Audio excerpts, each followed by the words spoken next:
द्रौपदी स्वयंवर में अर्जुन विजय का समाचार हस्तिनापुर में सबसे पहले विदुर को मिला। विदुर अत्यंत प्रसन्न होकर महाराज धृतराष्ट्र के पास पहुँचे। वताश्री, हमारा कुरुवंश अब और भी शक्तिशाली हो गया है। राजा द्रौपद की पुत्री द्रौपदी हमारी बहू बन गई है। विदुर की बात सुनकर महाराजा धृतराष्ट्र ने समझा कि उनके पुत्र दुर्योधन ने स्वयंवर जीत लिया है। इसी से वो अत्यधिक प्रसन्न होकर बोल पड़े, विदुर, आज का दिन बड़ा शुभ है। पांचाल राजा की बेटी का स्वागत खूब धूमधाम से होना चाहिए। फिर विदुर ने बोला, भ्राताश्री, एक बात और है, हमारे पांडु पुत्र और माताश्री कुंती जीवित हैं। क्या? धृतराष्ट्र ने चौंक पड़े। क्या ये सत्य है विदुर? हाँ भ्राताश्री, ये सत्य है। और ये भी सत्य है कि द्रौपदी स्वयंवर में अर्जुन द्रौपदी को विजय किया है। वहाँ पांचों भाइयों ने द्रौपदी के साथ विधिवत विवाह किया है और वो देवी कुंती के साथ पांचाल राजा के अतिथि हैं। विदुर की बात सुनकर धृतराष्ट्र का सारा उत्साह ठंग पड़ा, किंतु तत्काल हर्ष का प्रदर्शन करते हुए धृतराष्ट्र ने बोला, विदुर, ये तो और भी बड़ा शुभ समाचार है। हमारा सौभाग्य है जो हमारे पांडु पुत्र जीवित हैं और अब पांचाल राजा की कन्या द्रौपदी हमारी बहू बन गई है। उन्हें यहाँ बुलाने का प्रबंध करो। दूसरी ओर दुर्योधन अपने मामा शकुनी के सम्मुख क्रोध और विवशता में मुंह लटकाए हुए आंसू बहा रहा था। मामा श्री, ये तो मेरा घोर अपमान है। निकामे, पुरोचन ने हमारी सारी आशाओं पर पानी फेर दिया। अब आप ही बताइए कि हम क्या करें। शकुनी ने कहा, जरा धैर्य रखना दुर्योधन। मुझे तो अब ये चिंता खा जा रही है कि युधिष्ठिर के वापस हस्तिनापुर आने से तुम्हारा युवराज पर ना छीन जाए। हमें कुछ करना ही होगा। जो करना है जल्दी कीजिए मामाश्री, वरना मैं किसी को मुंह दिखाने लायक नहीं रहूंगा। इसे तो अच्छा होगा कि मैं आत्महत्या ही कर लूं। शकुनी ने कहा, हाँ यही ठीक रहेगा। क्या? दुर्योधन ने चौंकते हुए बोला, भांजे चौंको मत। तुम इसी समय जीजाश्री महाराज धृतराष्ट्र के पास जाओ और उनसे यही बात कहो। कौन सी बात मामाश्री? यही कि अगर युधिष्ठिर को फिर से युवराज पद दिया गया और ये पद तुमसे छीन गया तो तुम आत्महत्या कर लोगे। तुम्हारी ये धमकी जरूर काम कर जाएगी। शकुनी ने दुर्योधन को समझाया। दुर्योधन तत्काल अपने पिताश्री महाराज धृतराष्ट्र के पास पहुंचा और उनसे वैसे ही कहा जैसे कि शकुनी ने उसे समझाया था। दुर्योधन की बात सुनकर धृतराष्ट्र पुत्र मोह में व्याकुल होकर सहम से गए। किसी ने सत्य ही कहा है कि अपनी संतान के आगे अच्छे से अच्छे व्यक्ति का सिर भी झुक जाता है। धृतराष्ट्र ने उसे समझाया, ऐसा नहीं करते पुत्र, कोई तेरा पद नहीं छीनेगा। मैं कोई ना कोई रास्ता निकाल लूंगा। अभी तुम शांत रहो। धृतराष्ट्र ने पितामह भीष्म और विदुर के सामने ये समस्या रखी कि एक ही राज्य में दो दो युवराज कैसे रह सकते हैं। दुर्योधन अपना पद छोड़ने के लिए तैयार भी नहीं है और युधिष्ठिर पहले से ही युवराज है। अगर उसकी मृत्यु की खबर ना आती तो दुर्योधन को कदापि युवराज ना घोषित किया जाता। इधर भीष्म काफी देर तक विचार मार्ग में चुप बैठे रहे। जब उनसे बार बार आग्रह करके पूछा गया तो उन्होंने कहा, पुत्र, अब यही उचित है कि पांडवों को सहपूर्वक हस्तिनापुर साम्राज्य का आधा भाग दे दिया जाए। इससे कुरुवंश की मान मर्यादा भी बचेगी और प्रजा भी नाराज नहीं होगी तथा दोनों युवराजों की समस्या भी हल हो जाएगी। भीष्म पितामह की सलाह सबको अच्छी लगी। किसी ने भी उनका विरोध नहीं किया। धृतराष्ट्र ने अपना दूत को भेजकर पांचाल देश से पांडवों को बुला लिया। विदुर के आश्वासन पर पांचों पांडव और कुंती हस्तिनापुर पहुंचे। उनका बड़े प्रेम से आदर सत्कार किया गया। उचित समय पर पूर्व निर्धारित योजना के अनुसार महाराजा धृतराष्ट्र ने युधिष्ठिर का यथाविधि राज्याभिषेक किया और हस्तिनापुर का आधा राज्य पांडवों को दे दिया गया। इस अवसर पर धृतराष्ट्र ने युधिष्ठिर को आशीर्वाद देते हुए कहा, पुत्र युधिष्ठिर, मैं जानता हूँ कि मेरे पुत्र बड़े दुरात्मा हैं और तुम सभी धर्म का आचरण करने वाले हो। मैंने तुम्हें खंडप्रस्थ का राज्य इसलिए दिया है कि तुम अपने शौर्य और प्रताप से उस उजाड़ प्रदेश को फिर से बसा लोगे। इससे मेरे बेटे के साथ तुम्हारी शत्रुता होने की संभावना भी नष्ट हो जाएगी। खंडप्रस्थ को फिर से बनाने का श्रेय तुम्हें ही प्राप्त होगा। धृतराष्ट्र के स्नेह भरे वचनों को सुनकर युधिष्ठिर ने अपना सिरसा नभाया और बोला, तथाश्री, आपकी आज्ञा शीर्षोद्धर्य है। हम भी नहीं चाहते हैं कि भ्राता दुर्योधन को हमारी ओर से कोई कष्ट पहुंचे। पांडवों ने खंडप वन के विहाड़ क्षेत्र में चल आए। श्री कृष्ण की सहायता से पांडवों ने खंडप्रस्थ के खंडहरों पर नए नए भवन, नगर और गांव बनाए। भयानक वनों को जलाकर साफ किया गया। नई नई सड़कें बनाई गई। कुछ ही समय में पांडवों ने इंद्रपुरी के समान और रामणीय नगर बसा लिया और इस नगर का नाम इंद्रप्रस्थ रखा गया। स्वच्छ चौड़ी सड़कें, फलदार वृक्ष, सुंदर उद्यान नगर की शोभा बढ़ने लगा। इस नगर की चर्चा सुनकर दूर दूर से बड़े बड़े सेठ, साहूकार, कारीगर और बुद्धिजीवी यहाँ आकर रहने लगे। धृतराष्ट्र ने सोचा था कि पांडव जीवन भर खंडव वन को साफ करने में ही लगे रहेंगे और वहीं मर खप जाएंगे।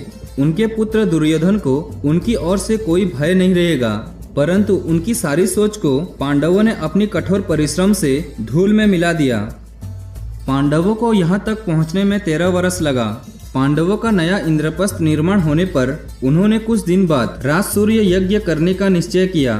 धर्मराजा युधिष्ठिर की सच्चे निष्ठा, प्रजा पालन के प्रति गहरा अनुराग और शत्रु विजय से सुरक्षित हुआ राज्य धर्म पालन में लगा हुआ था। युधिष्ठिर ने सभी दिशाओं में राजसूय यज्ञ में शामिल होने के लिए निमंत्रण भेज दिया। भीष्म, धृतराष्ट्र और विदुर आदि को बुलाने के लिए स्वयं नकुल हस्तिनापुर गया। जब धृतराष्ट्र ने सुना कि युधिष्ठिर राजसूय यज्ञ कर रहे हैं तो धृतराष्ट्र को अति प्रसन्नता हुई, परंतु दुर्योधन चिंतित हो उठा। फिर भी हस्तिनापुर से सभी परिजन राजसूय यज्ञ में सम्मिलित होने के लिए आए। स्वयं दुर्योधन भी आया था। इंद्रप्रस्थ में आकर दुर्योधन ने जब पांडवों की संप्रभुता को देखा तो वो ईर्ष्या से जल उठा। कर्ण और मामा शकुनि ने उसकी ईर्ष्या की अग्नि में घी डालने की काम किया। दुर्योधन और शकुनि दोनों भोजके के सभा भवन में वैभव को निहार रहे थे। दुर्योधन ने कहा, मामाश्री, ऐसी दिव्य दृश्य तो हस्तिनापुर में भी देखने को नहीं मिलता। देखते चलो भांजे, ये नगरी तो माया नगरी के समान दिखाई पड़ रही है। दुर्योधन आगे बढ़ा तो मामा शकुनि ने टोका, भांजे, वस्त्र को ऊपर कर लो, सामने पानी है। दुर्योधन ने वस्त्र को ऊपर कर ली, लेकिन वहाँ पानी नहीं था, पानी का भ्रम था। दुर्योधन मन ही मन लज्जित हुआ और उसने अपने उठाए हुए वस्त्र को नीचे कर लिया। वो आगे बढ़ा, वो पूरे आत्मविश्वास से चलने लगा। तभी उसकी दृष्टि मणियों से बने सुंदर कमल पर पड़ी, एकदम सजीव पानी में खिले कमल के समान। दुर्योधन को लगा कि ये भी भ्रम है। उसने कदम आगे बढ़ाया तो वो छपक से जल में गिर पड़ा। दुर्योधन की दशा देखकर पांडु कुमारी हंसने लगे। इसी हंसी के बीच द्रौपदी का स्वर सुनाई दिया कि अंधे के घर अंधे ही पैदा होंगे। दुर्योधन अपने इस अपमान को सहन कर नहीं पाया। उसने द्रौपदी की ओर देखा, तब वो बौखला गया। तब शीघ्रता से वो पानी से बाहर आया। लज्जावश में उसने सामने दिखाई पड़ रहे एक दरवाजे में प्रवेश करना चाहा, किंतु हड़बड़ी और तेजी में आगे बढ़ने का परिणाम ये हुआ कि वो एक पत्थर की दीवार से जा टकराया। वहाँ दरवाजा नहीं था, दरवाजे का चित्र था। उस दरवाजे के चित्र से टकराकर दुर्योधन चक्कर खाकर नीचे बैठ गया। दुर्योधन को ऐसा देखकर सभी ने उस पर हंस रहे थे, लेकिन दुर्योधन क्रोध में भरकर ये भी भूल गया कि वो कहाँ है। गहरे अपमान से उसका माथा फट जा रहा था। वो शकुनि से बोला, मामाश्री, ऐसी अपमान से तो मर जाना अच्छा है, अब चलिए यहाँ से। शकुनि ने उसे समझाया, धीरज रखो भांजे, ये समय ईर्ष्या और क्रोध का नहीं है। पांडव सदैव अपने भाग्य का ही प्राप्त करते रहे हैं। जिसके सहायता श्री कृष्ण हैं, उसका देवता तथा असुर भी कुछ भी नहीं बिगाड़ सकते। फिर भी तुम्हें विचलित होने की जरूरी नहीं है। महान धनुर्धारी और पराक्रमी द्रोणाचार्य, उनका पुत्र अश्वत्थामा, महारथी कर्ण, कृपाचार्य और राजनीतिक की कुटिल चालों में माहिर तुम्हारा ये मामा शकुनि तुम्हारे साथ है। समय की प्रतीक्षा करो भांजे, राजनीति में कुछ भी असंभव नहीं है। पांडवों पर विजय पाने के लिए केवल युद्ध ही नहीं, जीत के लिए और भी उपाय है। कैसे उपाय मामाश्री? दुर्योधन ने बेचैनी से पूछा। बताता हूँ, पहले डेरे पर चलकर ये पीली वस्त्र बदल डालो, वहीं पर मैं तुम्हें उनमें से एक उपाय बताऊंगा। वो एक ऐसा उपाय है जिसमें शकुनि ने आज तक किसी से हार नहीं मानी। तब दोनों अपने डेरे पर आए। दुर्योधन जब तक वस्त्र बदल कर आया, शकुनि चौसर के अपने पासे से खेलता रहा और गंभीर बना रहा। दुर्योधन आया तो शकुनि से अपने पासे से फर्श पर लुढ़काया। दुर्योधन का ध्यान पासों की ओर चला गया। ये तो चौसर के पासे है मामाश्री। हाँ दुर्योधन। शकुनि पासे को हथेली में बंद करके बोला, भांजे, महाराज युधिष्ठिर को जुए का बहुत शौक है, लेकिन वो स्वयं इतने अच्छे खिलाड़ी नहीं हैं। तुम उन्हें जुए के लिए आमंत्रित करो, मैं इन्हीं पासों से उसका सारा वैभव और सुख संप्रभुता छीन लूंगा। यदि युद्ध क्रीड़ा के लिए उन्हें मना कर दिया तो? दुर्योधन ने धीरे से पूछा। शकुनी ने उसे समझाया, युधिष्ठिर युद्ध क्रीड़ा के लिए कभी मना नहीं करेगा। अपने पिताश्री महाराज धृतराष्ट्र को तुम्हें समझाना होगा और हर हाल में उन्हें युद्ध क्रीड़ा के लिए बुलाना होगा। तुम उन्हें समझाओ कि मामाश्री से बड़ा चौसर का खिलाड़ी तीनों लोक में भी दूसरा नहीं है। तब दुर्योधन ने बोला, अगर पिताश्री नहीं माने तो फिर तुम अनशन करने बैठ जाना। शकुनी ने उसे उकसाया, तुम उनसे कहना कि अगर आप पांडवों को नहीं बुलाएंगे तो मैं अनशन करके अपनी जान दे दूंगा। ठीक है मामाश्री, मैं उनसे बात करूंगा। और उनसे ये भी कहना भांजे, तुम्हारी जगह चौसर की बाजी पांडवों से मैं खेलूंगा। दुर्योधन खड़ा होकर बोला, ऐसे ही कहूंगा मामाश्री। बाद में शांति के साथ दुर्योधन, शकुनी, कर्ण और अन्य बंधु बांधव युधिष्ठिर का राजसूय यज्ञ देखकर वापस लौट आए। परंतु मामा शकुनी और दुर्योधन के मन में ईर्ष्या और अपमान की बदला लेने का भाव बना ही रहा। वो इस बात से तो प्रसन्न थे कि सारा राजसूय यज्ञ पितामह भीष्म की देखरेख में हुआ था, परंतु इस बात से दुखी थे कि राजसूय यज्ञ में पितामह भीष्म के कहने पर द्वारकाधीश श्री कृष्ण की अग्र पूजा की गई थी। इसके अतिरिक्त सभी राजाओं ने युधिष्ठिर को चक्रवर्ती सम्राट मान लिया था और उन्हें अमूल्य उपहार भेंट किए थे। मिलते हैं अगले एपिसोड में।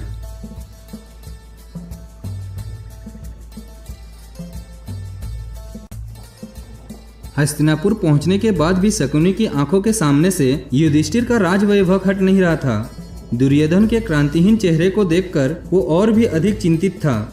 एक दिन अवसर देखकर उसने धृतराष्ट्र से कहा, जीजाश्री, जब से दुर्योधन इंद्रप्रस्थ से लौटा है अत्यंत चिंतित और दुखी दिखाई देता है। आपने क्या उससे पूछा कि ऐसा क्यों है? नहीं शकुनी, मैंने नहीं पूछा। नेत्रहीन होने के कारण मैं उसकी चिंता देख भी कैसे सकता हूँ। धृतराष्ट्र ने चिंतित हो उठे। इस बार गांधारी ने शकुनी से कहा, भ्राताश्री, आप ही उससे पूछे कि उसकी चिंता का कारण क्या है। तब शकुनी ने उत्तर दिया, नहीं बहन, ये मेरा काम नहीं है। कुछ पल वहाँ चुप रहा और बोला, उसकी चिंता का कारण आपको ही पूछना चाहिए। ठीक है, मैं उसे बुलाता हूँ। धृतराष्ट्र ने प्रतिहारी भेजकर दुर्योधन को बुलाया और उससे उसकी चिंता का कारण पूछा, परंतु दुर्योधन बिना उत्तर दिए चुप खड़ा रहा। धृतराष्ट्र और गांधारी व्याकुल हो उठे। गांधारी ने ही तब उससे पूछा, पुत्र, क्या हस्तिनापुर का ये वैभव, ये सुख, ये स्वाधीनता तुम्हें रस नहीं आ रही है जो तुम चिंतित हो? क्या बात है, हमें बताओ। इस बार धृतराष्ट्र ने कहा, पुत्र, तुम्हारे मामाश्री का कहना है कि तुम जब से युधिष्ठिर के राजसूय यज्ञ से लौटे हो तब से ही तुम व्याकुल हो। हमें बताओ, तुम्हारे पास किस चीज की कमी है? दुर्योधन ने इस बार फट पड़ा, पिताश्री, युधिष्ठिर के वैभव के बारे में तो आपने केवल सुना है, उसे देखा नहीं। आप नहीं जानते उस वैभव के सम्मुख हस्तिनापुर का वैभव कितना छोटा है। उसके वैभव और यश को देखकर मैं पागल हो गया हूँ। ऐसा नहीं कहते पुत्र, गांधारी ने बोली, युधिष्ठिर भी तो तुम्हारा भाई है। माते, वो सब तो ठीक है, परंतु वहाँ पांडु कुमारों और उस द्रौपदी ने वैभव के मध्य में मेरा जो अपमान किया है उसे मैं जीवन भर नहीं भूल सकता। इससे तो अच्छा है कि मैं अपने जीवन का अंत ही कर डालूं। धृतराष्ट्र ने बोला, इतना दुखी मत हो पुत्र, असंतोष की कोई सीमा नहीं होती। धैर्य रखो। जिसे तुम अपमान समझ रहे हो वो उनका परिहास भी तो हो सकता है। मैं उसी परिहास का बदला चाहता हूँ पिताश्री। दुर्योधन ने बोला, आप युधिष्ठिर को युद्ध क्रीड़ा के लिए यहाँ निमंत्रण कीजिए। मैं जुए में उनका सारा वैभव, सारा संपद, सारा राज्य उनसे जीत लूंगा। गांधारी ने शीघ्रता से बोला, नहीं पुत्र, जुए का परिणाम कभी भी हितकर नहीं होता। बहुत देर से वहाँ चुप बैठे शकुनी ने बोला, बहन, जुआ दुर्योधन नहीं, मैं खेलूंगा इसकी ओर से। तुम देखना, पांडव मेरे से जीत नहीं पाएंगे। धृतराष्ट्र ने बोला, नहीं नहीं, मैं युद्ध क्रीड़ा के लिए पांडवों को आमंत्रित नहीं करूंगा। जुए का खेल शत्रुता उपलब्ध करता है। इस खेल से मामूली आन बान भी कभी कभी विकराल रूप धारण कर लेती है। पिताश्री, मैं भ्राताश्री युधिष्ठिर से किसी शत्रुता के लिए इस युद्ध क्रीड़ा का आयोजन नहीं कर रहा हूँ। दुर्योधन ने कूटनीति चाल चलाते हुए कहा, इससे हमारा संबंध प्रगाढ़ भी हो सकता है। इस पर भी यदि आपने युधिष्ठिर को युद्ध क्रीड़ा के लिए निमंत्रण नहीं भेजते हो तो मैं इसी समय अपने प्राण त्याग दूंगा। धृतराष्ट्र और गांधारी का मन आशंका से कांप उठा। पुत्र प्रेम के सामने वो कमजोर पड़ गए। वो बोले, ठीक है, मैं विदुर से बात करके संदेशा भेज दूंगा। तुम सभा मंडप तैयार कराओ। अपने पुत्र मोह में धृतराष्ट्र ने चौसर खेलने की अनुमति दे दी और सभा मंडप बनाने की आज्ञा भी दे डाली। किंतु विदुर से सलाह करना वो नहीं भूले। विदुर ने राजा धृतराष्ट्र को समझाया, भ्राताश्री, आपने दुर्योधन की बात मानकर उचित नहीं किया। इस द्यूत क्रीड़ा से कुरुवंश के लोगों में मन मुठभ बढ़ेगा और व्यर्थ में झगड़े फसाद होंगे। अच्छा तो यही है कि आप इस कुचल को होने ना दो। विदुर, प्रारब्ध यदि अनुकूल हो तो इस खेल का भय नहीं मानना चाहिए, यदि भाग्य ही खोटा हो तो बात दूसरा है। अब तुम युधिष्ठिर के पास जाकर मेरी ओर से निमंत्रण दे आओ। विदुर ने फिर कुछ नहीं कहा, प्रणाम करके वहां से निकल गया। विदुर ने दूतगामी रथ पर सवार होकर इंद्रप्रस्थ पहुंचे। वहां युधिष्ठिर ने विदुर का यथोचित सत्कार किया। विदुर से कुशल मंगल पूछने के बाद युधिष्ठिर ने उनके आने का कारण पूछा तो विदुर ने कहा, पुत्र, भ्राताश्री धृतराष्ट्र ने तुम्हें चौसर खेलने के लिए निमंत्रण किया है। अपने भाइयों के साथ जाओ और वहां चौसर खेलो। काकाश्री, चौसर का खेल अनर्थ की जड़ है, फिर भी आप मुझसे इसे खेलने के लिए कह रहे हैं? युधिष्ठिर ने पूछा। जानता हूँ पुत्र, किंतु मैं राजज्ञा से बांधा हूँ, इसलिए आना पड़ा। अब तुम्हारी इच्छा है, जाओ या ना जाओ। काकाश्री, मैं ताताश्री की आज्ञा का उल्लंघन नहीं करूँगा, युधिष्ठिर ने कहा। इससे उनका अपमान होगा। मैं सपरिवार युद्ध क्रीड़ा के लिए आऊँगा। विदुर युधिष्ठिर का उत्तर लेकर चले आए। उचित समय पर युधिष्ठिर अपने परिवार के साथ चौसर खेलने के लिए हस्तिनापुर जा पहुँचे। दूसरे दिन सभा मंडप में चौसर का खेल प्रारंभ हुआ। युधिष्ठिर ने सोचा था कि दुर्योधन उसके साथ खेलेगा, लेकिन जब उसने कहा कि उसकी जगह शकुनी खेलेगा तो युधिष्ठिर हिचकिचाया। इस पर शकुनी ने मुस्कुराते हुए कहा, क्या बात है युधिष्ठिर, मेरे साथ खेलने में तुम्हें पराजित हो जाने का डर लग रहा है? नहीं, ऐसी कोई बात नहीं है मामाश्री, मैं आपके साथ ही खेलूंगा, युधिष्ठिर ने तत्काल उत्तर दिया। खेल शुरू हुआ। सारा मंडप दर्शकों से खचाखच भरा हुआ था। द्रोण, भीष्म, कृपाचार्य, विदुर, धृतराष्ट्र और अन्य नगरवासी वहां उपस्थित थे। पहले रत्नों की बाजी लगी, फिर सोने चांदी की खजानों की, उसके बाद रथों, हाथियों और घोड़े की। तीनों दांव पर युधिष्ठिर हार गया। उसके बाद युधिष्ठिर ने अपने सेवकों को दांव पर लगाया, उन्हें भी वो हार गया। एक एक करके युधिष्ठिर अपना सारा राज्य ही हार गया। वो हारते जाते थे और फिर पुनः जीतने की लालसा से कुछ ना कुछ दांव पर लगाते जाते थे। इसे देखकर कौरवों की राजकुमारी बहुत ही खुश हो रहे थे, जबकि पांडव मन मारकर बैठे थे। उसके बाद युधिष्ठिर ने एक एक करके अपने चारों भाइयों को और स्वयं अपने आप को भी दांव पर लगा दी और हार गया।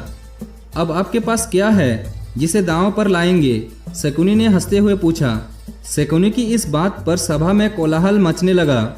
शकुनी ने उठकर खड़ा हो गया और सबको संबोधित करते हुए बोला, शांत हो जाए आप लोग, ये तो चौसर का खेल है, इसमें एक जीतता है तो दूसरा हारता है। ये पांडव अब कौरवों के युवराज दुर्योधन के गुलाम हो गए हैं। फिर भी एक चीज सोच है जिसे युधिष्ठिर दांव पर लगाकर एक ही झटके में अपना अब तक का हारा हुआ सारा साम्राज्य, अपने भाई, अपनी दौलत वापस जीत सकता है। वो क्या चीज है? मंडप में शोर उठा। शकुनी से ऊंचा स्वर से कहा, और क्या? द्रौपदी। सारी सभा को जैसे सांप सूंघ गया, सभी के सिर नीचे झुक गया, कोई कुछ नहीं बोला। शकुनी ने मुस्कुराकर युधिष्ठिर की ओर देखा। युधिष्ठिर एकाएक उत्तेजित होकर बोल पड़े, ठीक है, मैं द्रौपदी को ही दांव पर लगाता हूँ। धर्मात्मा युधिष्ठिर की बात पर सारी सभा में हाहाकार मच गई। भीम और अर्जुन की क्रोध में भुंजाएं फड़कने लगी। चारों ओर से धिक्कार की आवाज आने लगा। छी, ये घोर पाप है। इस शोर के बीच से शकुनी ने पासा फेंका और जोर से चिल्लाया, लो, ये बाजी भी दुर्योधन ने जीत ली। सभा में सन्नाटा छा गया। युधिष्ठिर ने लज्जा से अपना सिर झुका लिया। तभी दुर्योधन ने उठकर खड़ा हुआ और विदुर की ओर देखकर बोला, काकाश्री, अब रणवास में जाए और द्रौपदी को यहाँ लेके आए। अरे मूर्ख, व्यर्थ में क्यों मृत्यु को न्यूता दे रहा है? विदुर क्रोध में भरकर उठ खड़े हुए। उन्होंने सारी सभा की ओर देखा और ऊंचे स्वर से बोले, अपने आप को हार जाने के बाद युधिष्ठिर को कोई अधिकार नहीं था कि वो पांचाली को दावे पर लगाए। ऐसा लगता है कि कौरवों का अंत समीप आ गया है। विदुर की इस बात से दुर्योधन ने बौखला उठा। काकाश्री, आप हमसे ईर्ष्या रखते हैं। हमारी जीत पर आपको कष्ट हो रहा है तो यहाँ से चले जाओ। विदुर गहरे अपमान बोझ से त्रस्त होकर वहां से चले गए। दुर्योधन ने अपने सारथी प्रतिकमी को पुकारा, प्रतिकमी, जाओ द्रौपदी को रणवास से लेकर आओ। प्रतिकमी दुर्योधन की आज्ञा पाकर रणवास में गया और द्रौपदी से बोला, महारानी, चौसर के खेल में युधिष्ठिर अपने भाइयों और अपने साम्राज्य के साथ आपको भी दांव पर लगाकर हार गए हैं। अब आप युवराज दुर्योधन के अधीन हो गए हैं। उनकी आज्ञा है कि मैं आपको लेकर सभा मंडप में पहुंचूं। प्रतिकमी की बात सुनकर द्रौपदी ने भौचकी रह गई। उसे लगा कि उसका कलेजा फट जाएगा। उसने प्रतिकमी से कहा, सारथी, जाकर उस हारने वाले खिलाड़ी से पूछो कि पहले वो अपने आप को हारा था या मुझे। सारी सभा से ये प्रश्न पूछकर मुझे बताना, तभी मैं वहां चलूंगी। प्रतिकमी ने सभा में आकर द्रौपदी की बात दोहराई तो युधिष्ठिर से उत्तर देते नहीं बना। सारी सभा भी चुप रही। दुर्योधन ने प्रतिकमी से कहा, उसे जाकर कहो वो स्वयं यहाँ आकर क्यों पूछ नहीं लेती। द्रौपदी ने इस बार भी प्रतिकमी को वापस भेज दिया और सभा मंडप में आने से साफ इनकार कर दिया। इस पर दुर्योधन क्रोध में भरकर चिल्लाया, दुशासन, उस घमंडी औरत को बालों से खींचकर यहाँ लेके आओ। दुरात्मा दुशासन तत्काल रणबास जाकर पहुंचा और द्रौपदी से बोला, चलो सुंदरी, भ्राताश्री ने तुम्हें जुए में जीत लिया है, वो तुम्हें बुला रहे हैं। द्रौपदी के इनकार करने पर दुशासन ने द्रौपदी की केस पकड़ लिया और वहां उसे जबरन घसीटता हुआ सभा मंडप में ले आया। घायल हिरनी सी द्रौपदी अर्धस्वर में सभा में उपस्थित बुद्धिजन की ओर देखकर बोली, आप लोग मेरा अपमान होते देखकर भी चुप बैठे हैं। जिसने जुए में हार कर अपनी स्वाधीनता खो दी है, वो अपनी पत्नी को दांव पर कैसे लगा सकता है। बहुत देर से चुप बैठे भीष्म से चुप न रहा गया। वो उठकर खड़े होकर बोले, महाराज धृतराष्ट्र, अपने पुत्र को रोको, काल उसके सिर पर मंडरा रहा है। पितामह, जो काल मेरे सिर पर मंडरा रहा है उससे मैं स्वयं देख लूंगा। दुर्योधन ने ऊंचा स्वर से कहा, अब शांत होकर बैठ जाइए या फिर अपनी आंखों को बंद कर ले। मैं कोई अन्याय नहीं कर रहा हूँ। मैंने द्रौपदी को जीता है। अब मेरा मन जैसा चाहे मैं इसके साथ वैसा व्यवहार करूंगा। भीष्म को पहली बार लगा कि कौरवों की सभा में अब उनकी बात का कोई भी वजन नहीं है। वो अपमान का घूंट भर कर बैठे गए। तभी दुर्योधन का एक भाई विकर्ण ने कहा, ये अन्याय है। द्रौपदी पांचों पांडव की पत्नी है, उससे एक भाई दांव पर नहीं लगा सकता। विकर्ण, तुम अभी बच्चे हो, कर्ण ने उसे टोका। जिस समय युधिष्ठिर अपनी सारी संपत्ति हार गया, उसी समय द्रौपदी भी हारी हुई मानी जाएगी।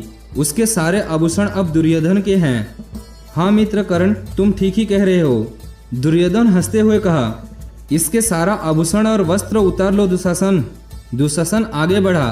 तभी भीम उठकर चिल्लाया, दुशासन, तूने जिस हाथों से द्रौपदी का केस पकड़ा है, मैं इन्हें जड़ से उखाड़ डालूंगा। भीम को क्रोधित होते हुए देखकर युधिष्ठिर ने उसे रोका। शांत हो जाओ भीम, यदि इस समय हमने क्रोध किया तो हमारा धर्म नष्ट हो जाएगा। युधिष्ठिर ने समझा बुझाकर अपने भाइयों को शांत रहने के लिए कहा। तभी दुशासन ने द्रौपदी का साड़ी का छोर पकड़कर खींचना शुरू कर दिया। द्रौपदी ने अर्तवाणी से परमात्मा को पुकारा, हे जगदीश, हे परमात्मा, मेरी रक्षा करो। तभी सारी सभा ने एक अद्भुत चमत्कार देखा। दुशासन द्रौपदी के वस्त्र पकड़कर खींच रहा था। वो जैसे जैसे वस्त्र को खींचता जाता था, वैसे वैसे वस्त्र भी बढ़ता जाता था। सभा मंडप में वस्त्र का ढेर लग गया, पर साड़ी की लंबाई कम नहीं हुई। खींचते खींचते दुशासन का पसीना निकल गया। देवी चमत्कार देखकर सारी सभा शांत रह गई।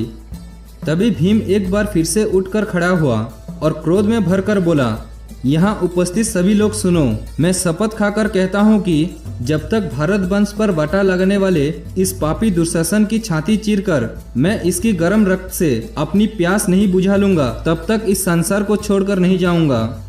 भीम की इस प्रतिज्ञा से सारी सभा कांप उठी। धृतराष्ट्र ने स्थिति को संभालने के लिए द्रौपदी को बड़े ही प्रेम से अपने पास बुलवाया। पुत्री, मेरे पुत्र की दुष्टता को क्षमा कर दो। युधिष्ठिर तो आजाद शत्रु है, उदार हृदय है। दुर्योधन की कुचाल को वो क्षमा कर देगा। तुम अपना राज्य, संपत्ति सब अपने पास रखो और इंद्रप्रस्थ लौट जाओ। धृतराष्ट्र की ये मीठी बात सुनकर पांडवों का क्रोध शांत हो गया। वो सभी विदा लेकर इंद्रप्रस्थ लौट आए।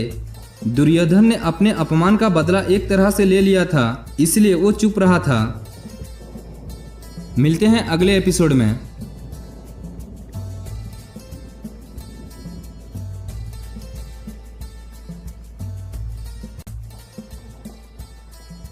पांडवों के जाने के बाद शकुनी ने दुर्योधन को भड़काया, भांजे, तुम्हारी जीती राशि को जीजाश्री ने लौटाकर अच्छा नहीं किया। अब तुम देखना, धनुर्धर अर्जुन और महाबली भीम द्रौपदी का अपमान का बदला जरूर लेंगे। अब मैं क्या करूं मामाश्री? दुर्योधन ने बौखलाया। पिताश्री की तो माती मरी गई है। तब शकुनी ने कहा, अगर एक बार फिर तुम किसी तरह युधिष्ठिर को जुआ खेलने के लिए बुला सको तो बाजी पलट सकती है भांजे। क्या अब वो फिर से आएंगे? असंभव है मामाश्री। शकुनी ने कहा, जीजाश्री को तो मनाओ भांजे।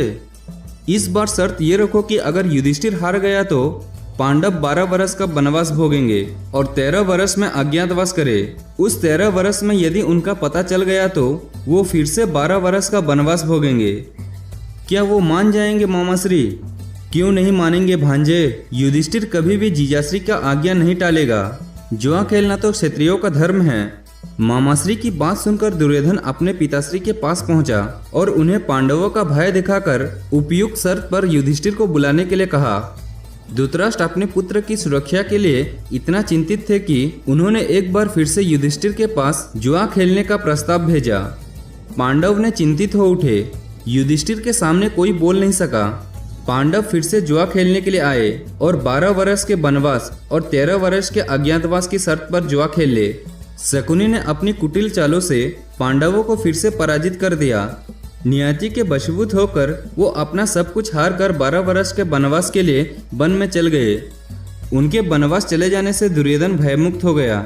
धृतराष्ट्र मन ही मन प्रसन्न थे, परंतु सारा नगर दुराचारी दुर्योधन और धृतराष्ट्र के पुत्र मोह पर थू थू कर रहा था। विदुर ने दुखी मन से धृतराष्ट्र से कहा, भ्राताश्री, जिस प्रकार पांडवों का छल किया गया है उसका प्रतिकार वो अवश्य लेंगे। कुरुवंश के विनाश को अब कोई बचा नहीं पाएगा। तब धृतराष्ट्र ने क्रोध में भरकर कहा, तुम सदैव उनके हित की बात करते हो विदुर। अच्छा है, तुम भी उनके साथ चले जाओ। धृतराष्ट्र की यह बात सुनकर विदुर का मन आहत हो उठा। वो उसी समय हस्तिनापुर को छोड़कर पांडवों के पास वन में चले गए। उनके जाने से दुर्योधन, कर्ण, दुशासन, शकुनी और अन्य कौरव भयभीत हो गए। वो आचार्य द्रोण की शरण में गए और उनसे अपनी रक्षा करने की प्रार्थना की। आचार्य द्रोण त्रिकालदर्शी थे। अर्जुन के प्रति उनका बड़ा मोह था। वो बोले, पुत्र दुर्योधन, तुम मेरी शरणों में आए हो। मैं तुम्हारी हर विपदा में तुम्हारा साथ दूंगा, किंतु आज से 14वें वर्ष से तुम्हारे सामने घोर विपत्ति का समय होगा। तब तक तुम सुख का जी भरकर उपभोग करो। आचार्य द्रोण की भविष्यवाणी सुनकर धृतराष्ट्र ने चिंतित हो उठे। उन्होंने अपनी मंत्री सजन को भेजकर विदुर को पुनः अपने पास बुला लाया। विदुर ने उन्हें समझाया कि अभी भी कुछ नहीं बिगड़ा है, पांडवों को वन से बुलवा लेना चाहिए। लेकिन दुर्योधन ने अपनी जीत पर अड़ा रहा। कर्ण की सलाह पर वो वन में असहाय पांडवों को मार डालने का सपना देख रहा था। उसी समय महर्षि व्यास हस्तिनापुर आए और धृतराष्ट्र से कहे, राजन, तुम्हारा पुत्र दुर्योधन निरंतर पांडु पुत्रों पर अत्याचार कर रहा है और तुम चुप हो। तुम्हें पता है तुम्हारा पुत्र पांडवों का वध करने के लिए वन में जा रहा है। वो अब मेरे वश में नहीं है महर्षि। धृतराष्ट्र ने कहा, मेरी समझ में नहीं आता है कि मैं क्या करूं, कैसे उसे समझाऊं। राजन, महर्षि मैत्रेय काम्यक वन में पांडवों से मिलकर इधर ही आ रहे हैं। उनकी बात ध्यान से सुनना। वो दुर्योधन को समझाएंगे। उनके साथ किसी तरह का भी अनुचित व्यवहार मत कर बैठना। चेतावनी देकर महर्षि व्यास चले गए। उनके जाने के बाद ही महर्षि मैत्रेय ने धृतराष्ट्र की राजसभा में प्रवेश किया। सभी ने खड़े होकर आदर सहित उनका सत्कार किया। महर्षि मैत्रेय ने राजा धृतराष्ट्र को बताया कि वो तीर्थ यात्रा पर निकले हैं। अभी काम्यक वन में वो धर्मराज युधिष्ठिर को मिलकर आ रहे हैं। राजन, बड़े दुख की बात है कि गंगा पुत्र भीष्म और महात्मा विदुर के रहते हुए भी अपने भाई भाइयों को शत्रु बन जाने दिया।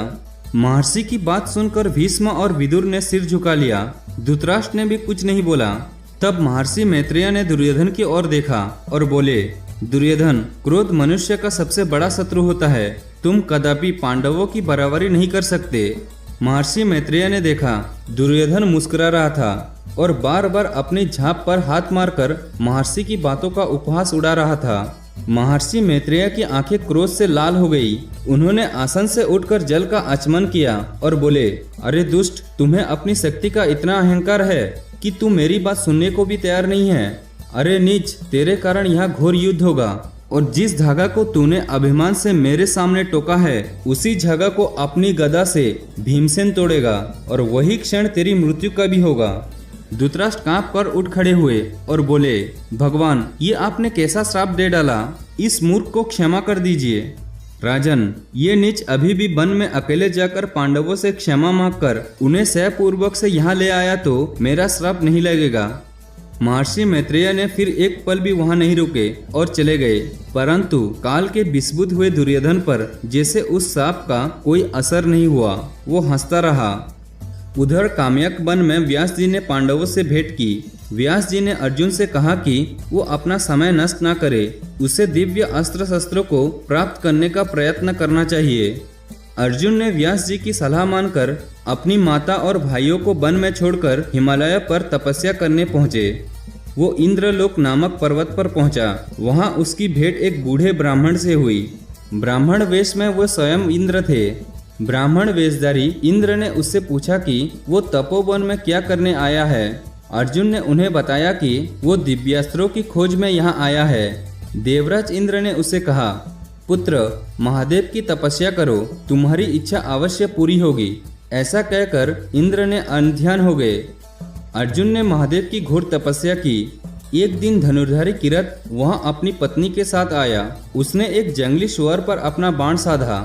उसे देखकर अर्जुन ने भी अपना बाण धनुष पर चढ़ा लिया। दोनों की बाण एक साथ छूटे और सुअर के शरीर में जा घुसे। अर्जुन ने किरात से कहा, तुम कौन हो? तुमने मेरी शिकार पर बाण क्यों मारा? इस पर्वत पर अपनी पत्नी के साथ भटकने का तुम्हारा मकसद क्या है? किरत ने मुंह बनाते हुए गुस्से से कहा, अरे वाह, ये वन प्रदेश हमारा, तुम तो वनवासी प्रतीत नहीं होते। पूछना तो मुझे चाहिए कि तुमने मेरा शिकार क्यों मारा, जबकि तीर पहले मेरा लगा था। तब अर्जुन ने भी थोड़ा आवेश में उत्तर दिया, नहीं, तीर पहले मेरा लगा था। तब उसने कहा, नहीं भाई, तीर तो पहला मेरा ही लगा था। किरत ने कहा, अच्छा यही है कि तुम मेरे से लड़कर निर्णय कर लो। अर्जुन ने तैयार हो गया। किरत के कहने पर उसने ही पहले किरत पर बाण छोड़ा। तरह तरह के बाणों को छोड़ने पर भी किरत पर कोई भी प्रभाव नहीं पड़ा। एक भी बाण उससे नहीं लगा। उसकी स्त्री एक और खड़ी होकर मुस्कुराती रही। किरत भी मुस्कुराता रहा। अर्जुन के सारे बाण समाप्त हो गया तो वो शंकित हो उठा। किरत ने आगे बढ़कर अर्जुन के हाथ से धनुष छीन लाया। अर्जुन का घमंड चूर चूर हो गया। वो महादेव का ध्यान करके किरत के पैरों में गिर पड़ा। वो तत्काल समझ गया कि उसके सामने साक्षात महादेव और पार्वती खड़े हैं।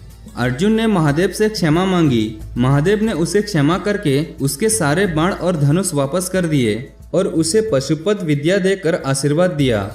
महादेव ने अर्जुन से कहा, बस अब तुम देवलोक जाओ, वहां देवराज इंद्र तुम्हारी प्रतीक्षा कर रहे हैं। महादेव अंत ध्यान हो गए तो वो बूढ़ा फिर से वहां आया।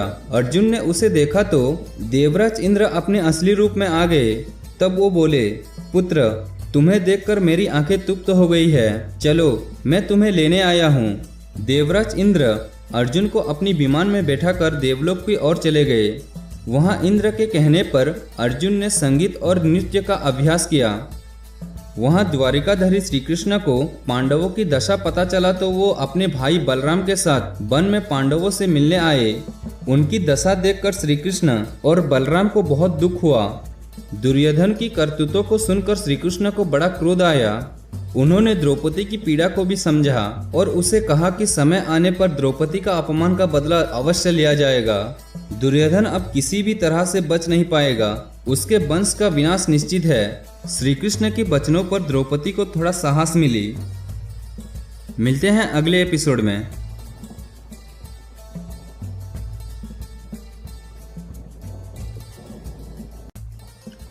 अर्जुन को दिव्यास्त्र की प्राप्ति के लिए हिमालय पर तपस्या करने के लिए भेजकर पांडवों के लिए समय काटना बहुत ही भारी पड़ रहा था। वो ऋषि झोम के काम्यक वन स्थित आश्रम में रहते थे। अर्जुन को दिव्यास्त्र की प्राप्ति के लिए भेजने का मकसद यही था कि कौरवों से यदि युद्ध हुआ तो उनके सेना के महायोद्धा पितामह भीष्म, आचार्य द्रोण, कृपाचार्य और महारथी कर्ण जैसा वीर से बिना दिव्यास्त्र के जीत पाना कठिन था। झोम ऋषि ने पांडवों को उनके विचित्र वनों और पवित्र तीर्थ स्थल की विषयों में कथा सुनाई थी। सबने तय किया कि समय बिताने के लिए उन स्थानों की दर्शन की जाए। ये सोचकर वो ऋषि झोम के साथ चल पड़े। उनके तीर्थ की कथा उन्होंने ऋषि से तीर्थ में घूमते हुए सुनी। इस भ्रमण में वो कभी कभी ऊंचे ऊंचे पर्वत पर चढ़ते तो कभी वनों में भटकते थे। जब कभी द्रौपदी थक कर चूर हो जाती तो वो कुछ दिन वहां विश्राम करते थे। भीमसेन का शारीरिक बल सबको साहस बांधता और उनका श्रम दूर करता।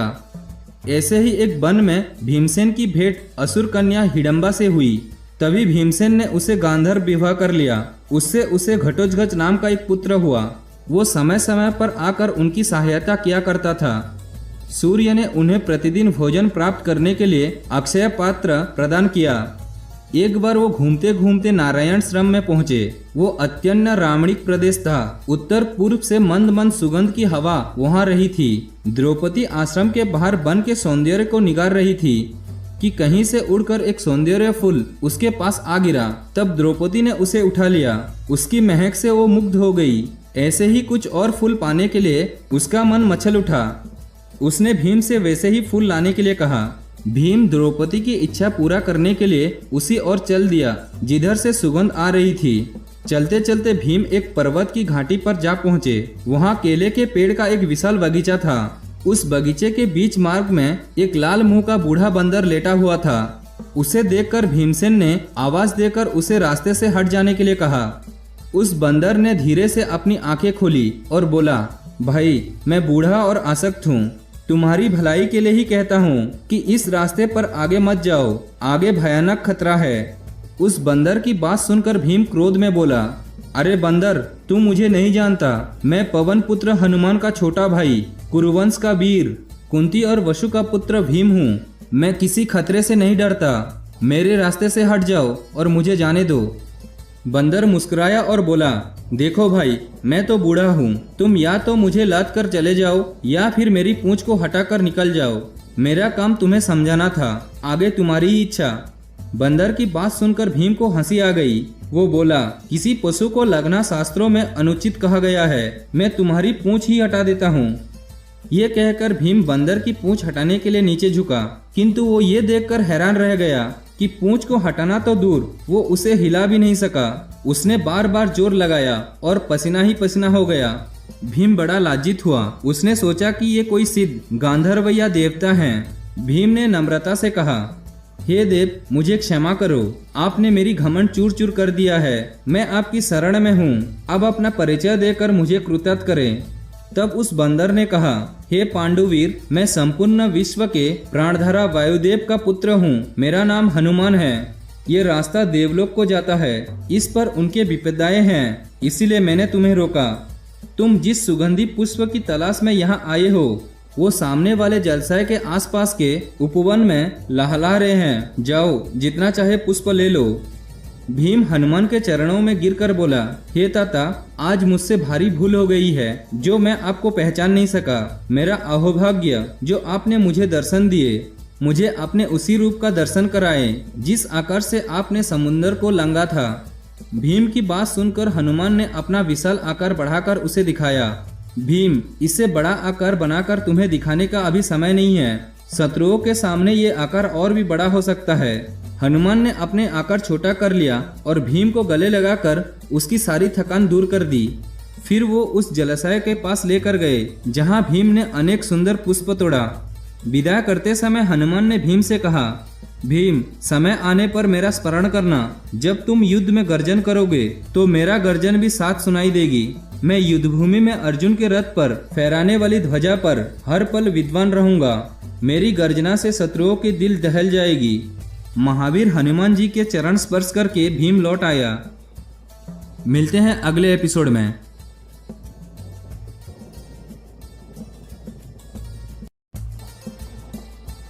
अर्जुन इंद्र के पास से अनेक दिव्यास्त्र लेकर वापस लौटे।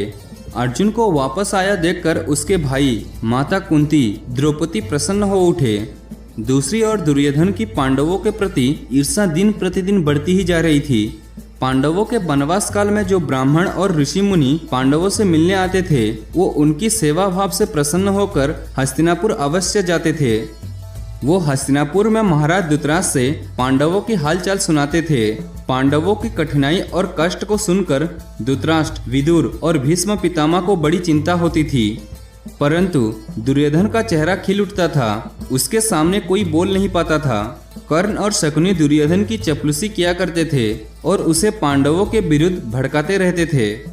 एक दिन दुर्योधन ने कर्ण से बोला, मित्र, मेरी बड़ी इच्छा है कि मैं पांडवों की दुर्दशा को अपनी आंखों से देखूं, उनके सामने अपने सुख और ऐश्वर्य का प्रदर्शन करूं। तब कर्ण ने उत्तर दिया, मुझे एक उपाय सूझा है मित्र। पांडव इन दिनों में देवत वन में हैं। वहाँ हमारे गालवों की कुछ विस्तरियाँ हैं। हम वहाँ अपने चौपायों की गिनती और देखभाल करने के बहाने में चले तो महाराज हमें अनुमति अवश्य दे देंगे। तब हम उनकी दशा निकट से देख पाएंगे। शकुनि ने कर्ण की बात समर्थन किया। वाह, बहुत सुंदर उपाय सूझा है।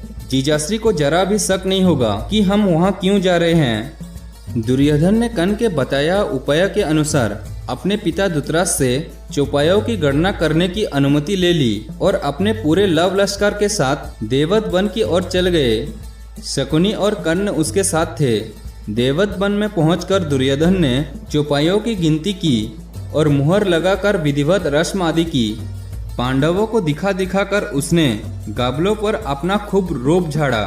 फिर सुअर की शिकार करने के बहाने में वन में उस जलाशय के पास पहुंचा, जहां एक और पांडवों का डेरा था और दूसरी ओर गांधार व्रत चित्रसेन ने अपना परिवार के साथ डेरा डाला हुआ था। दुर्योधन के कर्मचारी चित्रसेन के डेरे के पास दुर्योधन का तांबू लगाने लगे तो चित्रसेन के अनुचरियों ने उन्हें वहां डेरा लगाने के लिए मना कर लिया। इस बात पर दोनों ओर के अनुचरियों में कहासुनी हो गई और नौबत झगड़े की ओर आ गई।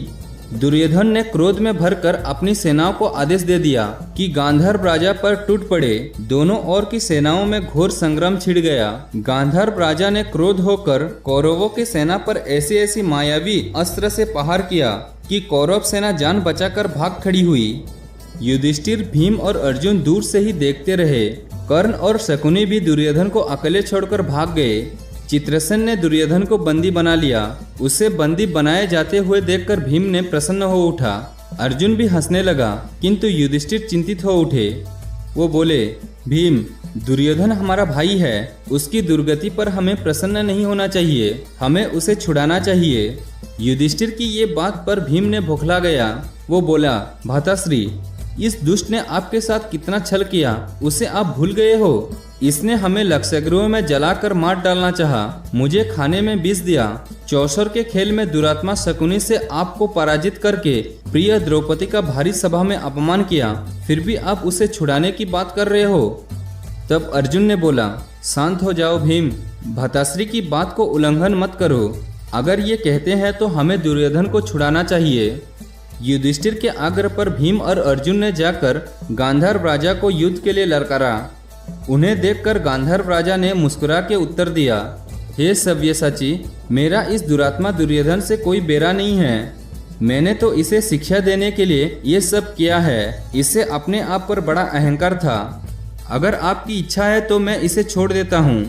गांधार राज के संकेत पर अनुचरों ने दुर्योधन को बंधन मुक्त कर दिया। अपमानित होकर दुर्योधन ने पांडवों का उपकार माने बिना हस्तिनापुर की ओर चले गया। मार्ग में कर्ण और शकुनि ने उसे मिला तो वो क्षुब्ध होकर बोला, कर्ण, अच्छा होता कि मैं गांधार के हाथ वहीं मर जाता। ये अपमान तो नहीं सहना पड़ता। कर्ण और शकुनि ने उसे समझा बुझाकर शांत किया और हस्तिनापुर लौट आए। कर्ण ने युद्ध में अर्जुन का वध करने का संकल्प किया। उन्हीं दिनों दुर्वासा ऋषि अपने 10,000 शिष्यों के साथ हस्तिनापुर आए। दुर्योधन दुर्वासा ऋषि के क्रोध को जानता था। उसने दुर्वासा ऋषि और उनके शिष्यों का भरपूर स्वागत किया और स्वादिष्ट भोजन कराया। दुर्वासा ऋषि ने प्रसन्न हो उठे और बोले, वश, हम तुमसे प्रसन्न हैं, तुम्हारी जो इच्छा है वो मांग लो। ईर्ष्या से जलते हुए दुर्योधन ने दुर्वासा ऋषि से बोला, मुनिवर, मेरी आपसे प्रार्थना है कि जैसे आप अपने शिष्यों के साथ यहाँ पधारे हैं, उसी प्रकार आप देवत वन में जाकर युधिष्ठिर का आतिथ्य स्वीकार करें। तथास्तु कहकर दुर्वासा ऋषि चल गए। दुर्योधन चाहता था कि जब पांडव दुर्वासा ऋषि का आतिथ्य स्वीकार नहीं कर पाएंगे तो वो पांडवों को श्राप दे डालेंगे और वो नष्ट हो जाएंगे। दुर्योधन की प्रार्थना पर दुर्वासा ऋषि ने अपने 10,000 शिष्यों के साथ युधिष्ठिर के आश्रम पर उस समय पहुंचे जब सभी खाना खाकर विश्राम कर रहे थे। युधिष्ठिर ने प्रणाम करके ऋषि का विधिवत सत्कार किया। तब दुर्वासा ऋषि ने युधिष्ठिर से कहा, युधिष्ठिर, हम अपने शिष्यों के साथ स्नान करके आते हैं, तब तक तुम भोजन तैयार करके रखना। दुर्वासा ऋषि अपने शिष्यों के साथ स्नान करने के लिए नदी पर चले गए। युधिष्ठिर और द्रौपदी ने सोच में पड़ गए। वनवास में सूर्यदेव ने युधिष्ठिर की तपस्या से प्रसन्न होकर उन्हें एक अक्षय पात्र दिया था और कहा था कि 12 वर्ष तक ये पात्र ही तुम्हें और तुम्हारे परिवार तथा तुम्हारे अतिथियों को भोजन देगा। और इसकी विशेषता ये है कि द्रौपदी हर रोज चाहे जितने लोगों को इस पात्र से भोजन कराए, ये खाली नहीं होगा। परंतु सबको भोजन कराने के बाद जब द्रौपदी स्वयं भी भोजन कर चुकी होगी, तब इस अक्षय पात्र की शक्तियाँ दूसरे दिन तक के लिए लुप्त हो जाएगी। इसीलिए द्रौपदी सबको भोजन कराने के बाद ही सबसे अंत में भोजन करती थी। जिस समय दुर्वासा ऋषि आए थे उस समय तक द्रौपदी भोजन कर चुकी थी और अक्षय पात्र को मांझ धोकर रख दिया था। अब तो बड़ी परेशानी आ खड़ी हुई। द्रौपदी दुर्वासा ऋषि और उनके 10,000 शिष्यों को भोजन कहाँ से करवाएगी। चिंतित होकर द्रौपदी ने अपने सखा श्री कृष्ण को पुकारा कि हे प्रभु, मेरा रक्षा करो। अब महाक्रोधी दुर्वासा ऋषि को तुम ही संभालो, मेरी लज्जा रखो प्रभु। द्रौपदी प्रार्थना कर रही थी कि इतने में श्री कृष्ण कहीं और से आ गए और आते ही द्रौपदी से बोले, बहन, मुझे बड़ी जोर से भूख लगी है, कुछ खाने के लिए है तो दो, जो भी घर में है ले आओ। भूख की वजह से मेरी आंतें कुलबुला रही है। द्रौपदी ने दुविधा में पड़ गई, अब अपने भाई को भोजन कहाँ से दूं? उधर दुर्वासा ऋषि भी आने वाले हैं, इस विपदा से कैसे बचूं? अरे बहना, क्या सोचने लगी? श्री कृष्ण ने द्रौपदी को और देखा, मैं भूख से व्याकुल हो रहा हूँ और तुम चुपचाप खड़ी हो। जाओ अपना अक्षय पात्र को लेकर आओ, देखूं उसमें तो कुछ बचा होगा। तब द्रौपदी ने हड़बड़ा कर बर्तन को उठा लाया। श्री कृष्ण ने उसे उलट पलट कर देखा और भीतर झांका। उस पात्र के किनारे पर साग का एक पत्ता चिपका था जो धुलने से रह गया था। श्री कृष्ण ने उस साग के पत्ते को अंगुली से जोर से उठाया और मुंह में रख कर बोले, लो भाई, मेरा भूख तो इसी में मिट गई। श्री कृष्ण ने पेट पर हाथ फेर लिए और ढेकर लेते हुए कहे, भीम से जाकर कहो वो नदी के किनारे से दुर्वासा ऋषि और उनके शिष्य को बुला लाए। द्रौपदी श्री कृष्ण को देखकर बाहर निकल गई। श्री कृष्ण भी उसके साथ पीछे पीछे बाहर चले आए और युधिष्ठिर के पास जाकर बैठ गए। भीम नदी की ओर जाते हुए सोच रहा था कि कृष्ण आज हमें सबको बहुत अपमानित करेंगे। ऋषि दुर्वासा को भोजन नहीं मिला तो वो हमें जरूर श्राप दे डालेंगे। लेकिन नदी पर जाकर उसने देखा कि दुर्वासा ऋषि और उसके शिष्य वहां से जाने की तैयारी कर रहे थे। भीम ने आगे बढ़कर उन्हें रोका और भोजन करने के लिए आश्रम पर चलने के लिए कहा। इस पर दुर्वासा ऋषि ने जल्दी से बोले, पुत्र, आज तो हमारा पेट नाक तक भरा हुआ है, जरा भी भूख नहीं है। तुम युधिष्ठिर से हमारी ओर से क्षमा मांग लेना, हम फिर कभी भोजन करेंगे। लेकिन ऋषिवर, वहाँ जो भोजन तैयार है उसका क्या होगा? भीम ने चालाकी से पूछा। ऐसा कहकर दुर्वासा ऋषि मुड़कर देखे बिना ही तेजी से अपने शिष्यों के साथ वहां से चले गए। पीछे भीम ने हंसते हुए वापस लौटा और उन्हें सारी बात बताई तो सभी खूब हंसे। द्रौपदी ने कृष्ण की ओर देखकर मन ही मन भक्ति भाव से उन्हें नमन करने लगी। श्री कृष्ण भी मन ही मन मुस्कुराते रहे। पांडवों की वनवास की अवधि पूरी होने को थी, कुछ ही दिन शेष रह गया। तभी युधिष्ठिर को धर्मदेव का दर्शन हुआ। उन्होंने यक्षा बनकर युधिष्ठिर के ज्ञान और धर्म का परीक्षा ली और उसे आशीर्वाद दिया।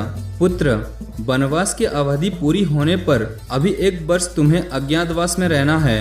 तुम्हें और तुम्हारे भाइयों को कोई भी पहचान नहीं पाएगा।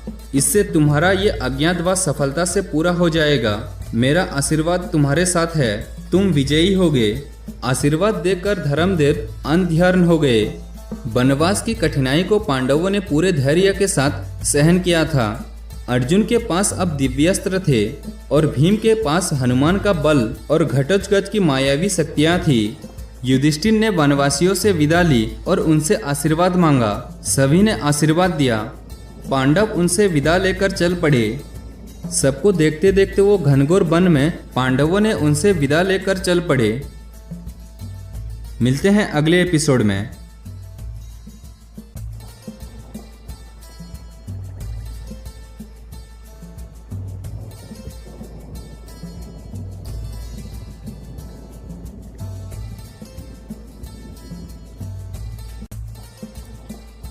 गहन वन में पहुंचकर पांडव आगे के कार्यक्रम पर विचार करने लगे। सभी ने तय किया कि मैस देश के राजा विराट के विराट नगर में जाकर रहना ठीक होगा, क्योंकि वो नगर बहुत ही सुंदर था और मैस देश का राजा विराट शक्ति संपन्न था और दुर्योधन का विरोधी भी था। उन्होंने तय किया कि उसके यहाँ छिपकर छद्मवेश में रहा जा सकता है। परस्पर तय करके सभी ने विराट नगर पहुंचे और सभी ने अपने अपने अनुसार अपना छद्मवेश रूप धारण कर लिए। युधिष्ठिर ने सन्यासी का वेश बनाया और कंक नाम से राजा के पास पहुंचा। युधिष्ठिर ने कहा, राजन, मेरा नाम कंक है, मैं ज्योतिष्य हूँ, वेद वेदांतों का मुझे ज्ञान है, मैं युधिष्ठिर का मंत्री रह चुका हूँ और चौपड़ खेलने में माहिर हूँ और मैं आपकी सेवा में आना चाहता हूँ। तब विराट राजा ने युधिष्ठिर को अपनी सेवा में रख लिया। इसी प्रकार से भीम विराट के रोसैया वल्लभ बन गया और अर्जुन बृहणाला के स्त्री रूप में रणवास की स्त्रियों को नाच गान सिखाने लगे, विशेषकर विराट की कन्या उत्तरा को। द्रौपदी ने शैरेंद्री के नाम से विराट की पत्नी सुदेशना की दासी बन गई। नकुल ग्रथिक के रूप में राजा की अश्वशाला में घोड़े की नस सुधारने के काम पर लग गया और सहदेव तंतिपाल नामक बल्ला बनाकर गाय बैलों की देखभाल के काम पर राजा की गौशाला को संभालने लगा। राजा की सेवा में जाने से पहले पांडवों ने अपने अस्त्र शस्त्र नगर के बाहर एक शामी वृक्ष पर छिपाकर रख दिए थे। सारा काम बड़ी सफाई से निपट गया था। किसी को भी जरा सा भी शक नहीं हो सका कि वो पांचों कुरुवंश के महानायक हैं और द्रौपदी पांचाल नरेश की पुत्री है। समय भी आराम से कट रहा था। रानी सुदेशना का भाई कीचक बड़ा बलिष्ठ और वीर था। मत्स्य देश के सेना का वही नायक था। कीचक की धक दूर दूर तक फैली हुई थी, इसी से वो अत्यंत अहंकारी और चरित्रहीन था। वनवास में एक दिन उसकी दृष्टि शैरेंद्री बनी द्रौपदी पर पड़ी तो वो उसे पाने के लिए ललायित हो उठा। उसने कई बार उसके साथ छेड़छाड़ करने की कोशिश की, परंतु संकोच के कारण वो किसी से कुछ नहीं कह सकी। अपनी इच्छा पूर्ति के लिए पहले कीचक ने अपनी बहन सुदेशना की सहारा लिया था, पर कामयाब नहीं हो सका। जब उसने शैरेंद्री को ज्यादा परेशान किया तो उसने अपने मन की व्यथा भीम को बताई। भीम ने उसे चालाकी से नृत्यशाला में बुलाने के लिए कहा। इसी तरह शैरेंद्री ने उसे रात्रि में मिलने के लिए नृत्यशाला में बुलाया। तब कीचक ने साज-दाज कर रात्रि में नृत्यशाला में पहुंचा। वहां भीम ने उसे पकड़ लिया। दोनों में बड़ा युद्ध हुआ। कीचक भी कम बलवान नहीं था, परंतु अंत में भीम ने कीचक को मार डाला और उसका शव नृत्यशाला में फेंक कर चला गया। कीचक वध का समाचार प्राप्त होते ही सारे राज्य में जंगल की आग की भांति फैल गया कि उसे किसने मारा। रानी सुदेशना को अवश्य शक हुआ था कि शैरेंद्री के गांधर्व पति ने ही कीचक का हत्या की है। कीचक वध की खबर हस्तिनापुर पहुंचा तो दुर्योधन को शक हुआ कि कीचक जैसा बलशाली सेनानायक की हत्या तो बलराम कर सकते हैं या फिर भीम। पांडवों के 12 वर्ष का वनवास पूरा होने के बाद ही दुर्योधन अपने गुप्तचरों से उनकी खोज कर रहा था, ताकि अज्ञातवास में उन्हें खोजकर फिर से 12 वर्ष के लिए वन में भेजा जा सके, परंतु वो सफल हो नहीं रहा था। कीचक वध से उसने आशा बांधी कि हो ना हो ये तो भीम का ही काम है, क्योंकि बलराम का कीचक से कोई बैरभाव नहीं था। कर्ण और शकुनी से परामर्श करके दुर्योधन विराट नगर पर आक्रमण करने के लिए चल पड़ा। वहां पहुंचकर उसके अनुचरों ने विराट की हजारों गायों को अपहरण कर लिया और उन्हें हस्तिनापुर ले जाने लगे। इस प्रकार से विराट से युद्ध करने का ये खुला निमंत्रण था। सारे गवले विराट के पुत्र उत्तर के पास पहुंचकर दुहाई देने लगे। हस्तिनापुर की विराट सेना का समाचार सुनकर राजकुमार उत्तर घबरा गया। वो उससे युद्ध करना नहीं चाहता था, परंतु द्रौपदी के समझाने पर वो बृहणाला को अपना सारथी बनाकर रणक्षेत्र में जा पहुंचा। किंतु रणक्षेत्र में कौरवों की सेना को देखकर वो घबरा गया। तब वो रणक्षेत्र को छोड़कर भागने लगा। तब बृहणाला ने उसे समझाया और शमी वृक्ष के पास लेकर पहुंचा। वहां शमी वृक्ष से उसने अपने अस्त्र शस्त्र को उतारा। तब बृहणाला ने उसने अपना और अपने भाइयों का परिचय दिया। तब राजकुमार उत्तर अर्जुन के पैर में गिर पड़ा। तब अर्जुन ने उसने रथ हकने के लिए कहा और उसे हिम्मत बधाई। रणक्षेत्र में पहुंचकर अर्जुन ने अपनी गांडीव धनुष की टंकार की और देवदत्त नाम का शंख बजाकर युद्ध का बिगुल बजा दिया। अर्जुन के धनुष की टंकार सुनकर कौरव सेना में खलबली मच गई। सैनिक थर उठे। देखते ही देखते अर्जुन के भयानक बाण वर्षा ने कौरव सेना को तितर बितर कर दिया। उसने गायों के झुंड को छुड़ा लिया। गाभलों को गायों को विराट नगर की ओर ले जाने की आज्ञा देकर अर्जुन दुर्योधन का पीछा करने लगा। दोनों में भयानक युद्ध हुआ। अंत में कौरव सेना के पैर अखड़ गए और वहां भाग खड़ी हुई। युद्ध से लौटते ही अर्जुन ने राजकुमार उत्तर से कहा, राजकुमार उत्तर, अपना रथ नगर की ओर ले चलो, शत्रु भाग गए हैं। इस विजय का श्रेय तुम्हें ही मिलना चाहिए। उत्तर के मना करने पर अर्जुन ने उसे समझा दिया और अपने अस्त्र शस्त्र फिर से शमी वृक्ष पर रखकर बृहणला का वेश बना लिया। विराट नगर पहुंचकर राजकुमार उत्तर की जय जयकार हुई, किंतु विराट का मन चिंतित हो उठा। विराट राजा ने यह सोचा कि उसका पुत्र एक हिजड़े को साथ लेकर कौरव सेना पर विजय प्राप्त नहीं कर सकता। तब अंत में राजकुमार उत्तर अपने पिता की चिंता को दूर किया और पांडवों का असली परिचय दे दिया। पांडवों की परिचय पाकर राजा विराट ने प्रसन्न भी हुआ और शर्मिंदा भी की, क्योंकि उसने उन्हें एक साधारण अनुचर समझकर अपने यहाँ रखा था। उसने पांडवों से क्षमा मांगी। तब पांडवों ने उसे अपने अज्ञातवास की बात बताकर उसकी शर्मिंदगी को दूरी की। राजा विराट ने अपनी पुत्री उत्तरा का विवाह अर्जुन के साथ करने का प्रस्ताव रखा, किंतु अर्जुन ने कहा, राजन, उत्तरा को मैंने शिष्य की भांति समझा है। वो मेरी पुत्री के समान है।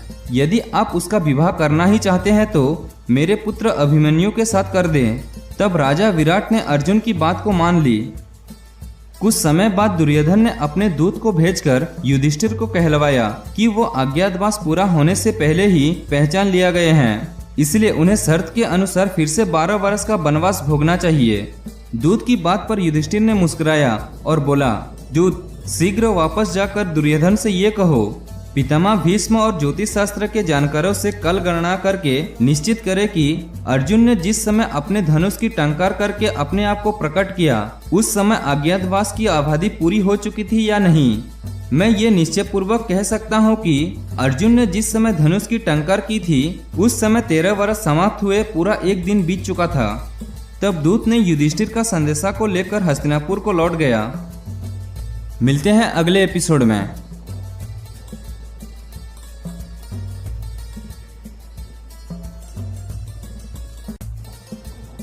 13वां वर्ष पूरा होने पर पांडव विराट की राजधानी को छोड़कर एक अन्य नगर उपलब्ध में रहने लगे। उपलब्ध नगर विराट के राज्य में ही था। अज्ञातवासी की अवधि पूरी हो चुकी थी, इसलिए अब उन्हें छिपकर रहने की जरूरत नहीं थी। आगे क्या करना है, इस पर चर्चा करने के लिए उन्होंने अपने ईर्ष्या मित्रों को संदेशा भेज दिया। बलराम, श्री कृष्ण, सत्यकी, अर्जुन की पत्नी सुभद्रा, पुत्र अभिमन्यु, इंद्रसेन, काशी राजा, वीर शव्य, द्रुपद, दुष्टयुम, शिखंडी, द्रौपदी के पुत्र तथा अन्य मित्र नौपति के गण अपनी अपनी सेनाओं को साथ लेकर उपलब्ध नगर में पहुंच गए। पांडवों और विराट राजा ने सभी का यथोचित सत्कार किया। सबसे पहले उत्तरा और अभिमन्यु का विवाह कर लिया गया। इसी अवसर पर माता कुंती हस्तिनापुर से नहीं आ सकी, इसका अफसोस सभी को रहा। अभिमन्यु के विवाह के उपरांत विराट की राजसभा में सभी लोग चर्चा करने के लिए एकत्र हुए।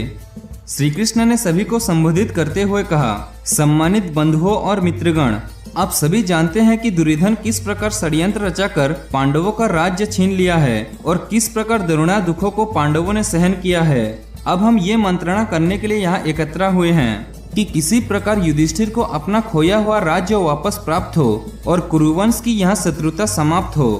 अब सभी लोग बताइए कि न्यायोचित और धर्म का मार्ग कौन सा होना चाहिए।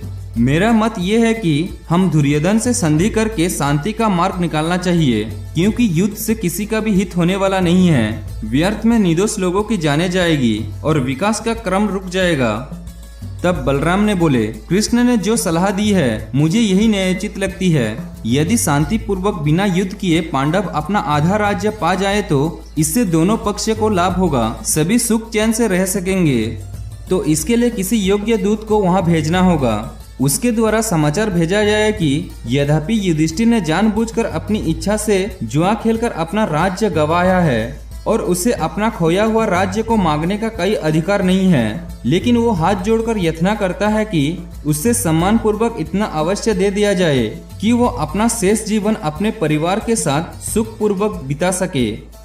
बलराम की ये बात सुनकर पांडवों का हितोषी यदुकुल वीर सत्यकी ने क्रोध में भरकर उठ खड़ा हुआ और बोला, बलराम जी की बातें न्यायोचित नहीं हैं। युधिष्ठिर को जुए के खेल में कपट से हराया गया है, ये अन्याय है और अधर्म है।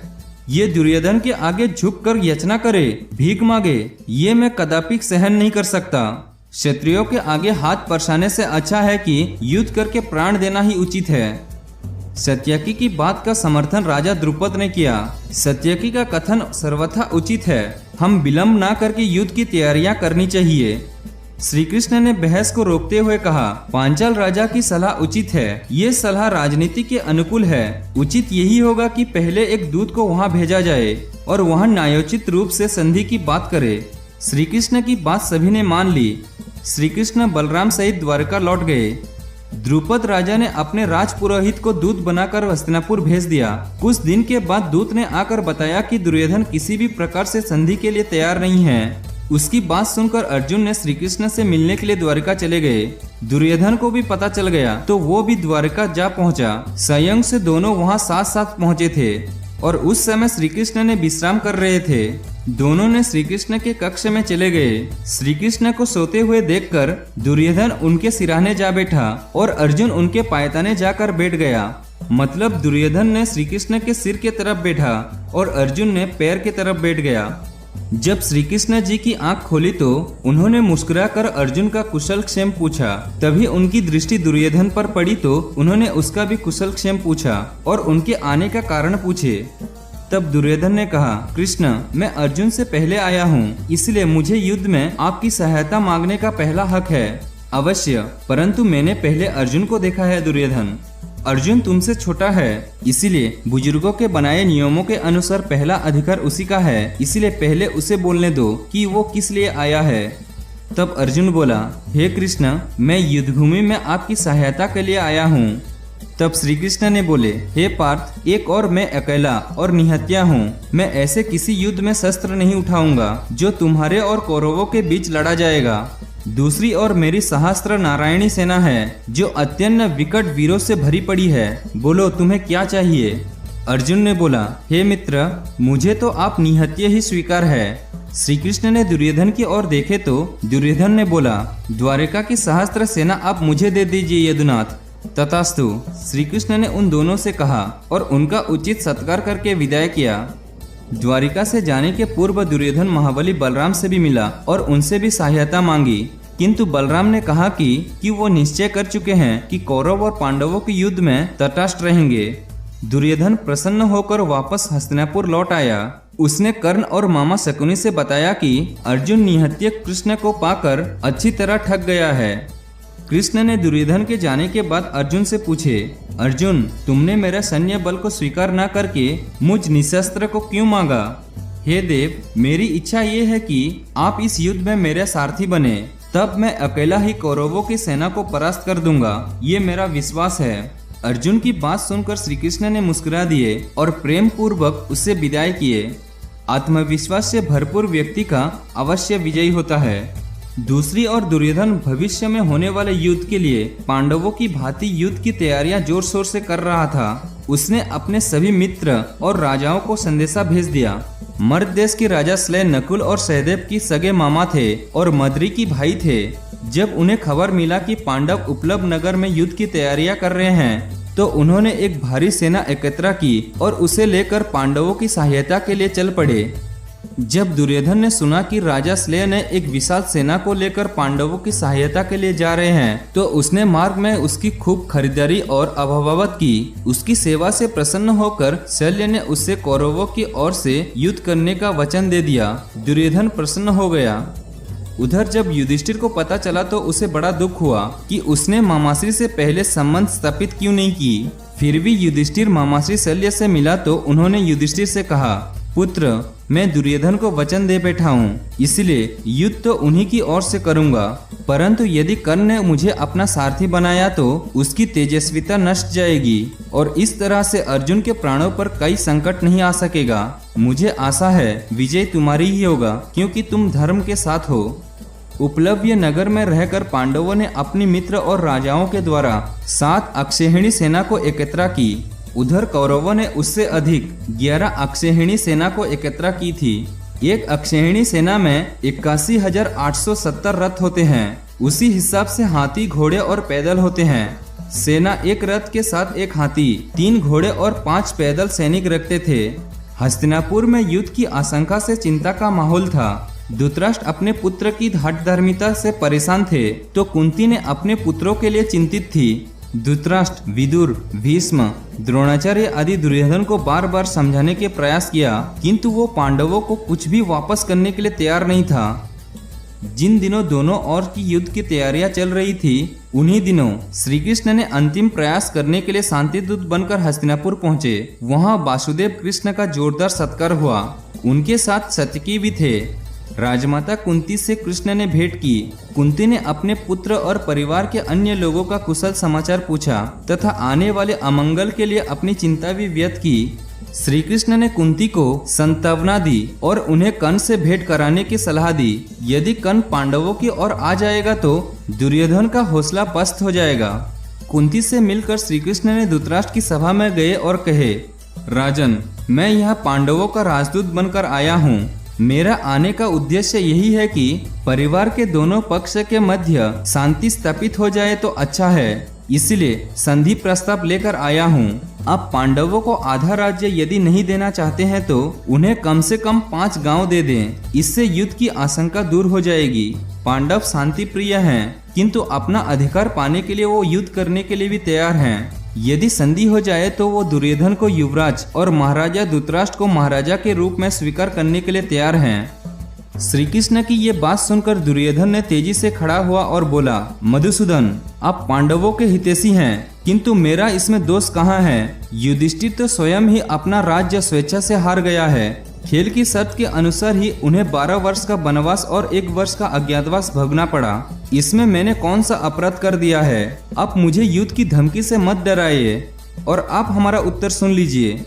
मैं युद्ध किए बिना सुई की नोक के बराबर भी पांडवों को भूमि नहीं दूंगा। 5 गांवों की बात तो बहुत ही बड़ी है। दुर्योधन की बात सुनकर श्री कृष्ण ने कहा, दुर्योधन, जब विनाश का समय निकट होता है तो व्यक्ति की बुद्धि उसका साथ छोड़ देती है। क्या तुम अपने दुष्कर्मों को भूल गए हो? द्रौपदी को भारी सभा में जिस प्रकार तुमने अपमानित किया, वही अकेला दोष अब तुम्हारी मृत्यु का कारण बनेगा। श्री कृष्ण ने धृतराष्ट्र और पितामह भीष्म की ओर देखकर कहे, पितामह, समझाओ इस नासमझ को। एक अकेला ही यहाँ सारे कौरवों का विनाश का कारण बनेगा। इससे अच्छा तो यही है कि पूरा देश को बचाने के लिए एक दुर्योधन का त्याग कर दिया जाए।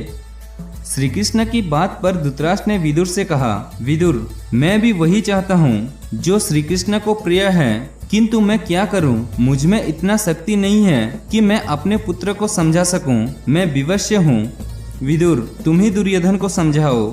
ये सब सुनकर दुर्योधन क्रोध से आग बुबला हो गया और चिल्लाया, दुशासन, इस दूत को बंदी बना लो। सारे झगड़े की जड़ यही है। दुर्योधन और दुशासन की चेष्टा देखकर सारी सभा शांत रह गई। इससे पहले वो कुछ कहते, श्री कृष्ण हंसे और दुशासन तथा सैनिकों को पास आते हुए देखकर एकाएक अपने विशाल रूप में आ गए। श्री कृष्ण का विशाल रूप देखकर सारी सभा आश्चर्य में रह गई। पल भर के लिए धृतराष्ट्र ने अपनी आंधी आंखों में ज्योति की अनुभव की और उनके मुख से निकला, हे कमल नयन, मेरा अभाग्य है, मुझे आपके विश्वरूप के दर्शन हुए। अब इन नेत्रों से मैं कुछ भी और देखना नहीं चाहता हूँ। मेरी दृष्टि फिर से नष्ट हो जाए। ऐसी प्रार्थना करते ही धृतराष्ट्र की दृष्टि चली गई। दुर्योधन कांप कर रह गया। सत्यकी और विदुर श्री कृष्ण के पास अगल बगल चले गए। श्री कृष्ण ने विधिवत सभी सभासदों से आज्ञा ली और राजसभा छोड़कर चले गए। वो सीधे कुंती के पास पहुंचे और पूरा हाल उन्हें कह सुनाया। बुआ, कौरवों के काल निश्चित है, युद्ध अब अनिवार्य है। तब कुंती ने बोली, कृष्ण, मेरे पुत्रों से कहना, क्षत्रिय माताएं जिस क्षण में पुत्रों को जन्म देती हैं, वो क्षण अब आ पहुंचा है। उन्हें मेरी आशीर्वाद देना। अब तुम ही उनके रक्षक हो। कुंती की ये बात सुनकर श्री कृष्ण ने हस्तिनापुर से लौट आए। मिलते हैं अगले एपिसोड में।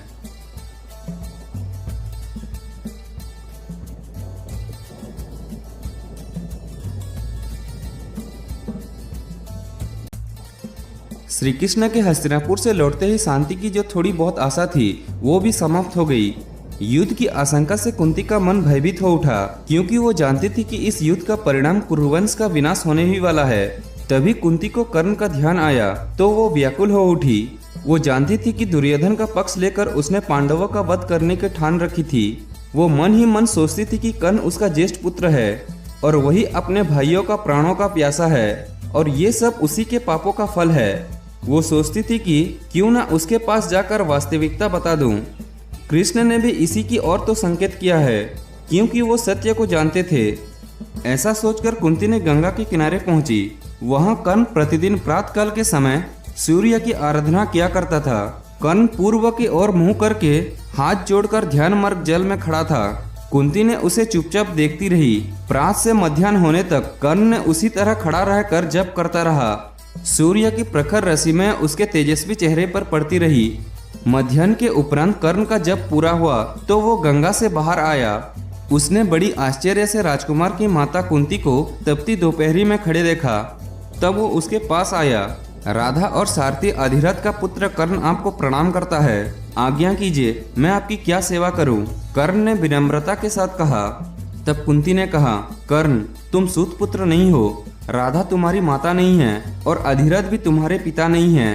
राजकुमारी पुथा के खोज से सूर्य के अंश से तुम्हारा जन्म हुआ है। तुम्हारा कल्याण हो। कुंती ने कर्ण को आशीष दिया और बोली, पुत्र, ये कवच और कुंडल तुम्हें जन्म से ही प्राप्त हुआ है। तुम सूर्य पुत्र हो। मुझे दुख है कि तुम अपने भाइयों को पहचान नहीं पाए। दुर्योधन के पक्ष में होकर तुम अपने ही भाइयों से शत्रुता कर रहे हो। कर्ण ने हाथ जोड़कर बोला, माते, आपने मेरे जन्म के रहस्य को मेरे सम्मुख खोलकर मुझ पर बड़ा ही भारी उपकार किया है। परंतु आपकी ये बात कि मैं अपने भाइयों से शत्रुता कर रहा हूँ, धर्म विरुद्ध हूँ। यदि मैं आपके कहने पर अथम करने लगूँ तो मेरा क्षत्रिय धर्म नष्ट हो जाएगा। मैं जानता हूँ कि बचपन में तुमने मुझे लोक नदी के भय से जल में बहा दिया था। जीवन भर मैं सूत पुत्र बनकर जिया हूँ। राधा और अधिरथ ही मेरा माता पिता हैं और जिसने मुझे मित्र कहा है वो दुर्योधन मेरा मित्र है। मेरा रोम रोम उसका ऋणी है। तब कुंती ने कही, मैं जानती हूँ पुत्र, मेरे कारण तुम्हें बहुत दुख उठाने पड़े हैं, घोर अपमान सहना पड़ा है। फिर भी मैं चाहती हूँ कि तुम अपने भाइयों के पक्ष में रहकर युद्ध करो। तुम युधिष्ठिर से बड़े हो। वीरता से लड़कर जो राज्य प्राप्त होगा तुम ही उसके राजा होगे। सारी प्रजा और तुम्हारे भाई तुम्हारे सामने सिरसा झुकाएंगे, तुम्हारी आज्ञा मानेंगे। कर्ण ने विचलित होकर कहा, नहीं माते, मित्रता के सामने राज्य प्रलोभन मेरे लिए अर्थहीन है। माता के नाते मेरे प्रति जो तुम्हारा कर्तव्य था उसे तुमने उस समय पूरा नहीं किया और अब अपने पुत्रों की भलाई के लिए तुम मुझे दुर्योधन का साथ छोड़ने के लिए कह रही हो। मैं ऐसी कायरता नहीं कर सकता। मैंने जिसका नमक खाया है, जिसने मुझे धन संपत्ति और राजकीय मान दिया है, उन धृतराष्ट्र के पुत्र का संकट के समय मैं उसके साथ छोड़ दूं? नहीं, मैं ऐसा कदापि नहीं कर सकता। पुत्र, जल्दी में कोई निर्णय मत करो। कुंती ने कर्ण को समझाने का प्रयत्न किया। जब कर्तव्य का पालन करने में असमंजसता दिखाई पड़े तब माता पिता की आज्ञा मानकर उन्हें संतुष्ट करना शस्त्र समाप्त है। तब कर्ण ने कहा, नहीं माते, मैं उन शस्त्रों में विश्वास नहीं करता जिसके द्वारा मित्रद्रोह की शिक्षा मिलती है। दुर्योधन के लिए तो मैं अपने प्राण को भी त्याग कर सकता हूँ। कर्ण ने इसी तरह आगे कहा, मैंने युद्ध में पांडवों से युद्ध करने का निश्चय किया है, परंतु मैं आपको एक बात के लिए वचन दे सकता हूँ कि युद्ध में अर्जुन के अतिरिक्त किसी अन्य पांडवों पर घातक प्रहार नहीं करूंगा। इस युद्ध में या तो मैं अपने प्राण को न्यचोवर करूंगा या फिर अर्जुन को करना होगा। दोनों में से एक अवश्य मरेगा। इस प्रकार माते, तुम्हें जरा भी चिंतित होने की जरूरत नहीं है। तुम्हारे 5 पुत्र हर हालात में जीवित रहेंगे। कर्ण की बात सुनकर कुंती ने एक दीर्घ सांस छोड़ी और आगे बढ़कर कर्ण को हृदय से लगा लिया। उसने कर्ण का मस्तक चूमा और आशीर्वाद दिया और कर्ण ने कुंती का चरण स्पर्श किया और वहां से चला गया। कुंती ने उसे जाते हुए देखा और बोली, विधि की बात को कोई नहीं टाल सकता। तुम्हारा कल्याण हो पुत्र। तब कुंती भी अपने महल को चली गई। मिलते हैं अगले एपिसोड में।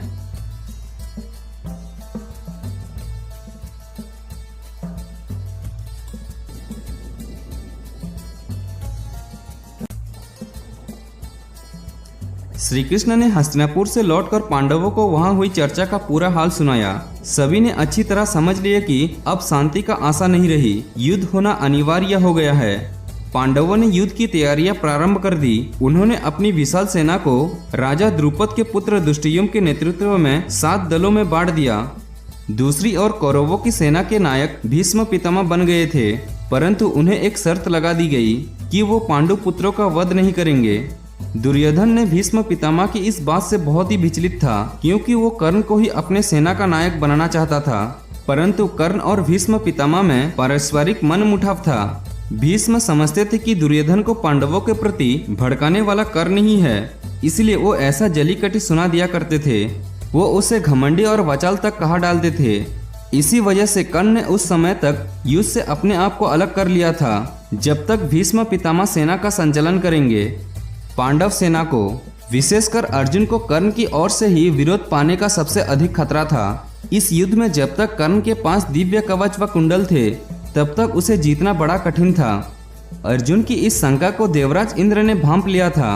वो जानते थे कि एक न एक दिन युद्धभूमि में अर्जुन और कर्ण का सामना अवश्य होगा। इसी से देवराज इंद्र ने अपने पुत्र अर्जुन की रक्षा के विचार से बूढ़े साधु का वेश धारण करके कर्ण के पास पहुंचे। कर्ण ने उस समय सूर्योपासना कर रहा था। सूर्यदेव ने उसे सपने में सचेत किया था कि उसे सतर्क रहना है और किसी के मांगने पर भी अपने कवच कुंडल नहीं देना है।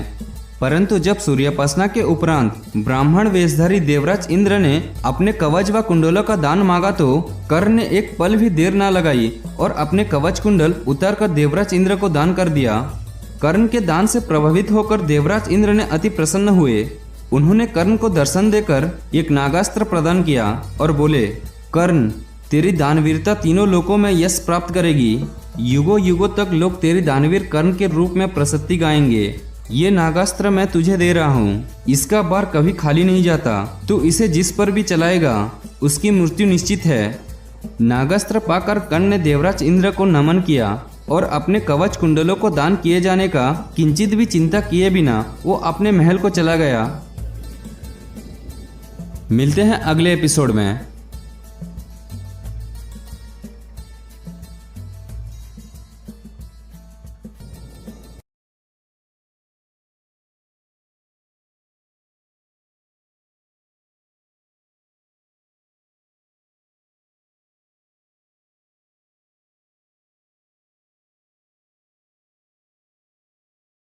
जब यह निश्चित हो गया कि युद्ध तो होना ही है, तो दोनों पक्षों ने युद्ध के लिए तैयारियां शुरू कर दी थी। दुर्योधन ने पिछले 13 वर्ष से युद्ध की तैयारियां कर रहा था। उसने बलराम जी से गदा युद्ध की शिक्षा प्राप्त की तथा कठिन परिश्रम और अभ्यास से गदा युद्ध करने में भीम से भी अच्छा हो गया था। शकुनि ने इन वर्षों में विश्व के अधिकतर जनपदों को अपनी तरफ कर लिया था।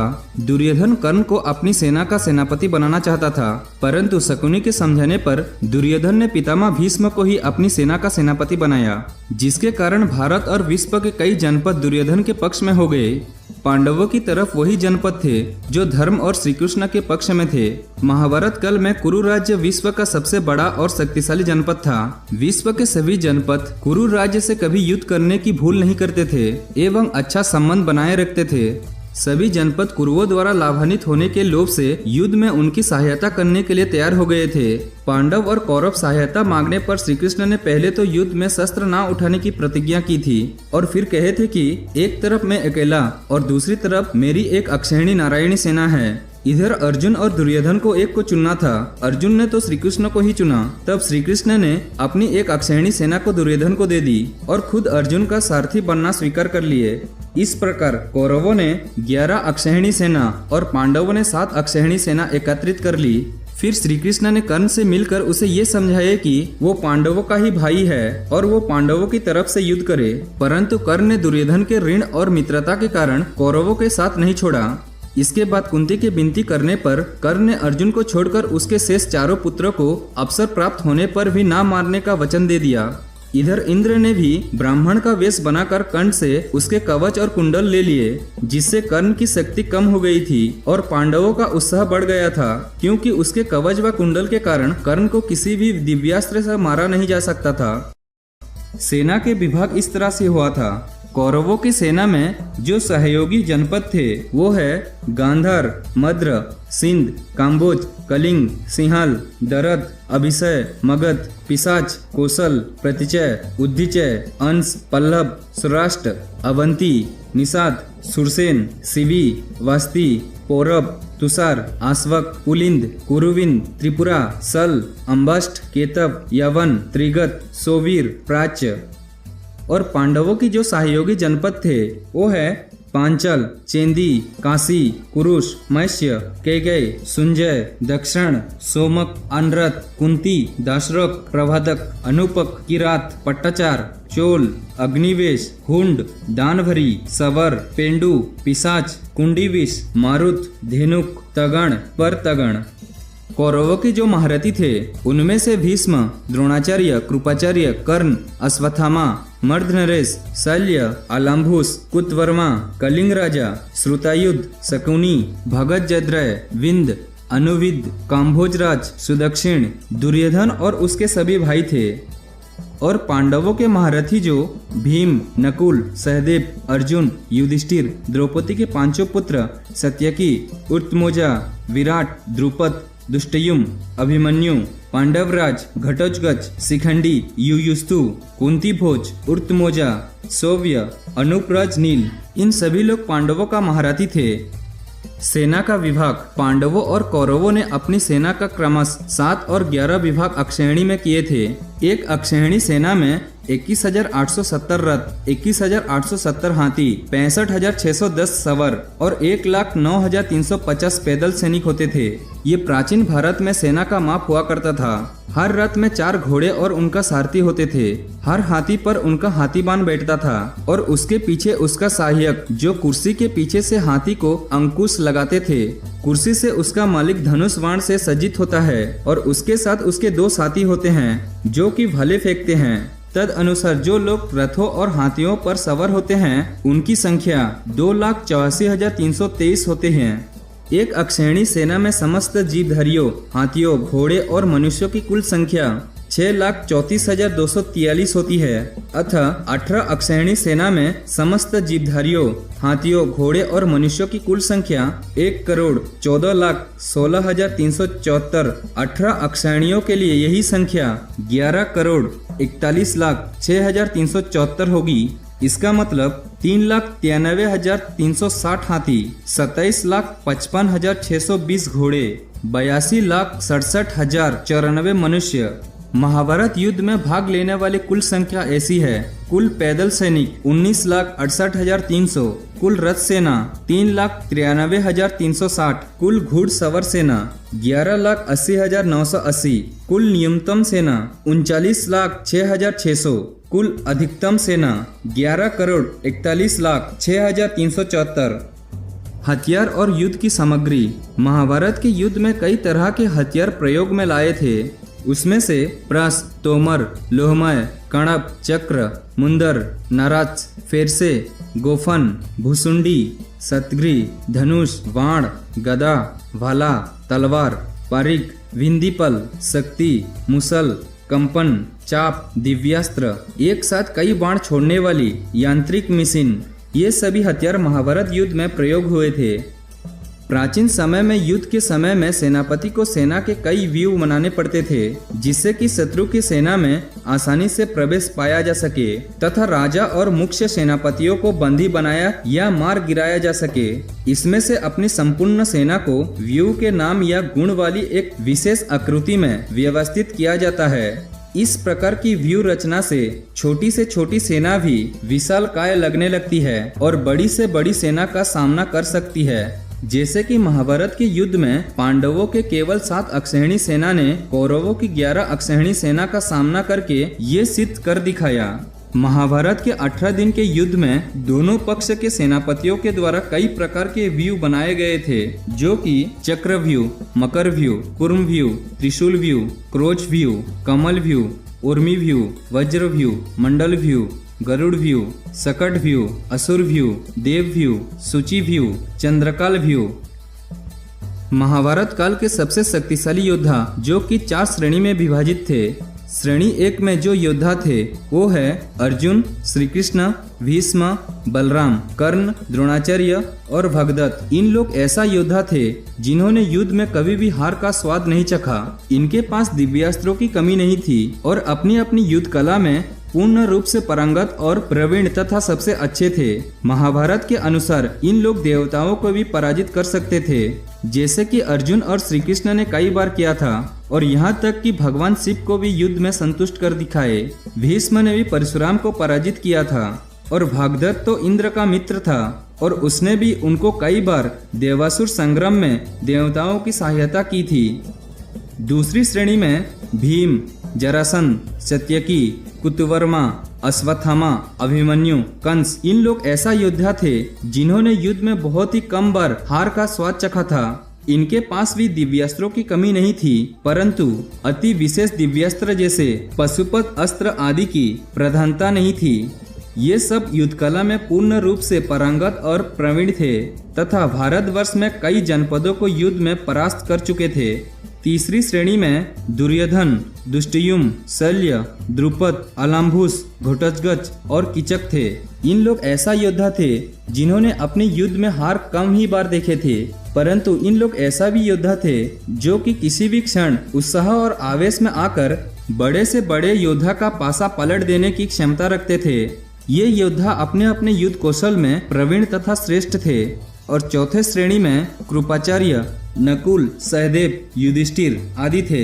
ये वीर युद्ध कला में पूर्ण रूप से पारंगत और प्रवीण थे, परंतु इनके पास बहुत ही ज्यादा श्रेष्ठ दिव्यास्त्र नहीं थे, परंतु फिर भी ये सामान्य वीरों से बहुत बढ़कर थे। महाभारत युद्ध में कई नियम होते थे। युद्ध के नियम। पहला नियम, प्रतिदिन युद्ध सूर्योदय से लेकर सूर्यास्त तक ही रहेगा। दूसरा, युद्ध समाप्ति होने के बाद छल कपट छोड़कर सभी लोग प्रेम का व्यवहार करेंगे। तीसरा, रथी रथी से, हाथी वाला से और पैदल पैदल से ही युद्ध करेगा। चौथा, एक वीर के साथ एक ही वीर युद्ध करेगा। पांचवा, भय से भागते हुए या शरण में आए हुए लोगों पर अस्त्र शस्त्र का प्रहार नहीं किया जाएगा। छठा, जो वीर निहस्ता हो जाएगा उस पर कोई अस्त्र नहीं उठाया जाएगा। सातवां, युद्ध में सेवक का काम करने वाले पर कोई भी अस्त्र नहीं उठाएगा। इस प्रकार युद्ध संबंधी नियम बनाकर दोनों दल युद्ध के लिए प्रस्तुत हो गए। पांडवों के पास 7 अक्षौहिणी सेना थी और कौरवों के पास 11 अक्षौहिणी सेना थी। दोनों पक्ष के सेनाओं ने पूर्व तथा पश्चिम की ओर मुख करके खड़ी हो गई थी। कौरव की तरफ से भीष्म और पांडव की तरफ से अर्जुन सेना का प्रतिनिधित्व कर रहे थे। कुरुक्षेत्र की केवल 5 योजन जो कि 40 किलोमीटर के क्षेत्र के घेर में दोनों पक्ष की सेनाएं खड़ी थी। युद्ध से पूर्व अर्जुन ने श्री कृष्ण से अपने रथ दोनों सेनाओं के मध्य में ले जाने के लिए कहा, जिससे वो ये देख ले कि युद्ध में उसे किन किन योद्धाओं का सामना करना है। जब अर्जुन ने युद्ध क्षेत्र में अपने गुरु द्रोण, पितामह भीष्म एवं अन्य संबंधियों को देखा तो वो बहुत सोचग्रस्त और उदास हो जाता है। तब यहीं से श्री कृष्ण भगवान ने अर्जुन को भागवत गीता के उपदेश देते हैं। मिलते हैं अगले वीडियो में।